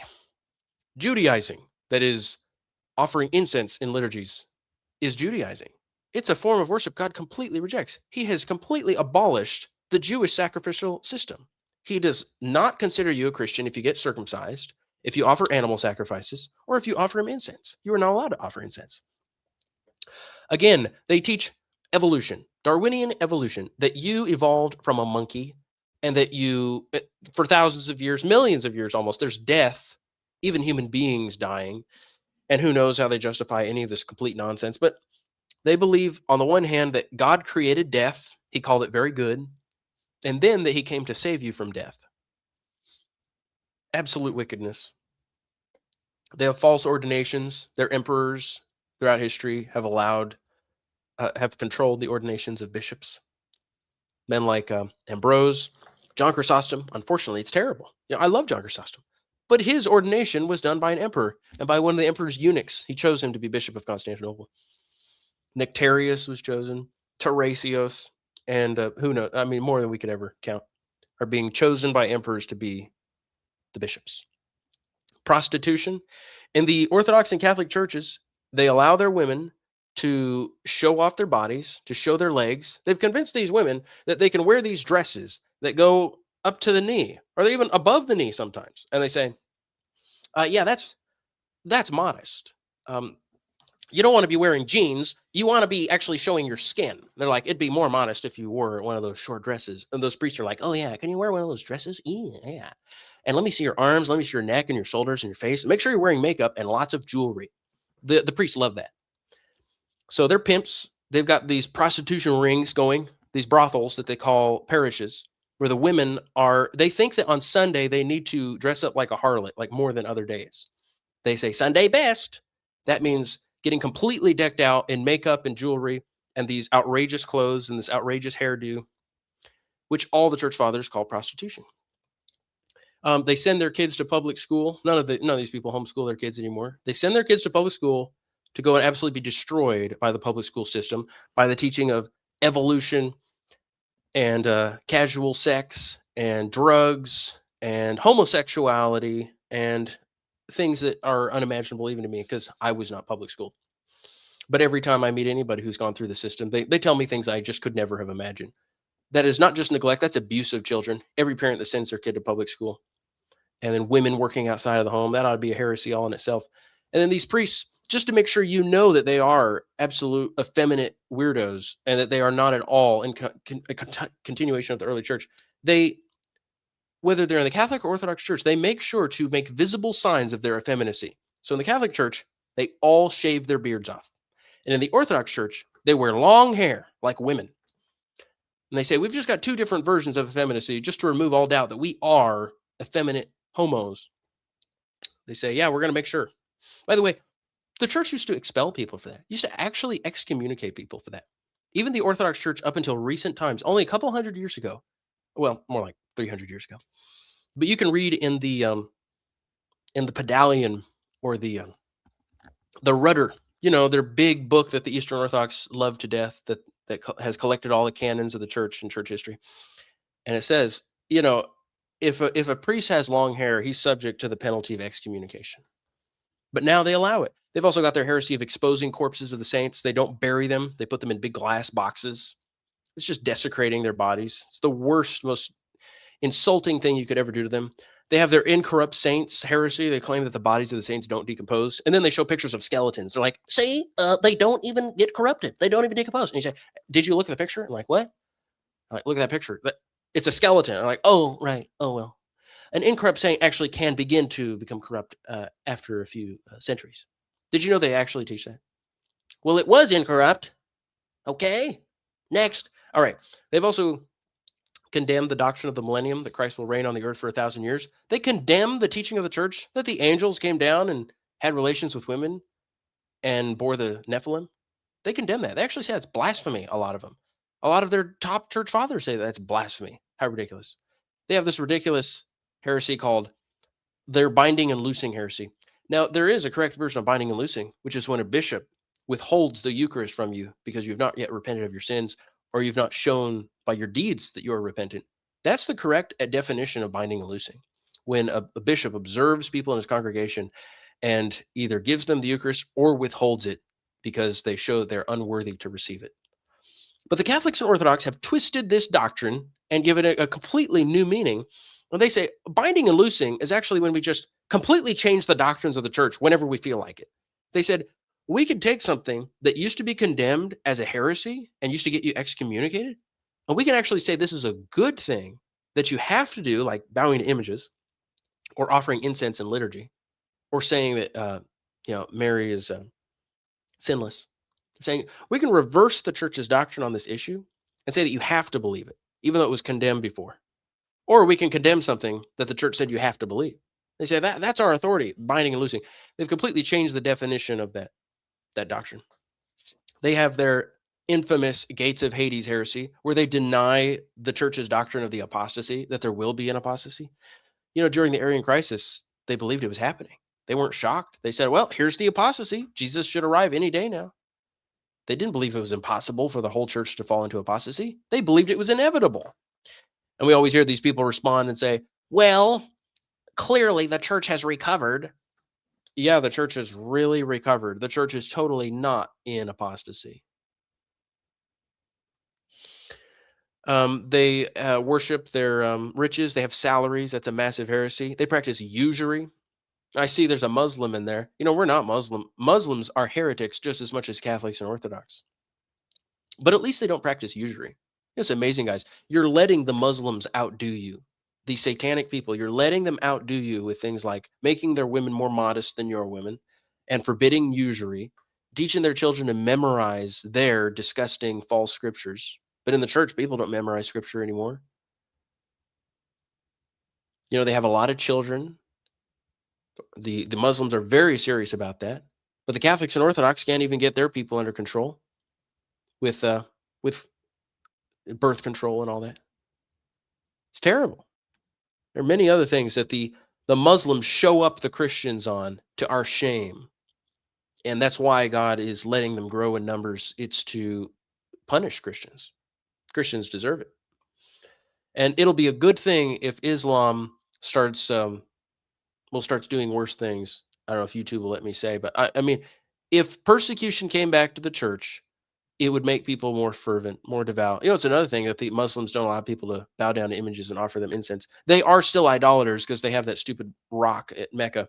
So they're secret idolaters, but they at least condemn the Catholics and Orthodox rightly for bowing down to images and serving them. And the church still practices lawsuits. They don't forbid that. You used to get excommunicated in the church if you went to law against somebody. Now their priests go to law, like Josiah Trenum going to law and winning a $300,000 settlement because somebody said a mean thing about him online. Ridiculous. There are many other heresies. We don't have enough time. We're going to end the stream. We're going to bed. It's very late. It's almost midnight. I hope you guys were edified by the stream. And we didn't get to read all the quotations, but again, there's too many. It would take us close to 2 days to read through all the quotations. There are so many. All right, we'll look at some of the last quotations. Fredo says, Luke, you're a complete liar and slanderer. Well, give me an example, Fredo. I keep putting the link in there for you to come up here and talk to me. I want you to show me. He says, what's wrong with you? Good point. Luke, are you going to just ignore us? I don't know. What am I ignoring? Luke, who are you again? An interneter in 2026 ranting to 16 people? Hopefully more people in the future. You start small. All right. Farewell. God be with you guys, and see you soon. Try to make it a weekly thing. Farewell. May God be with you. May he lead you in the truth. And I pray that you get rid of these ridiculous heresies that the church has condemned universally from the beginning. These are irrational things. Worship of images. Thinking that God is appeased with your offerings of smoke. If anybody wants to come up here next time and debate, I'm willing to talk. I want to talk to people. Challenge me. I'm not hiding in a corner. I'm open. Correct me. Use the fathers. Destroy me with the fathers. I want to be destroyed by the fathers. I want to be led in the truth. If only you wanted the same thing. A lot of you viewers. Our allegiance is to the unanimous teaching of the early church. We will not compromise. All right, guys. Until next time, farewell.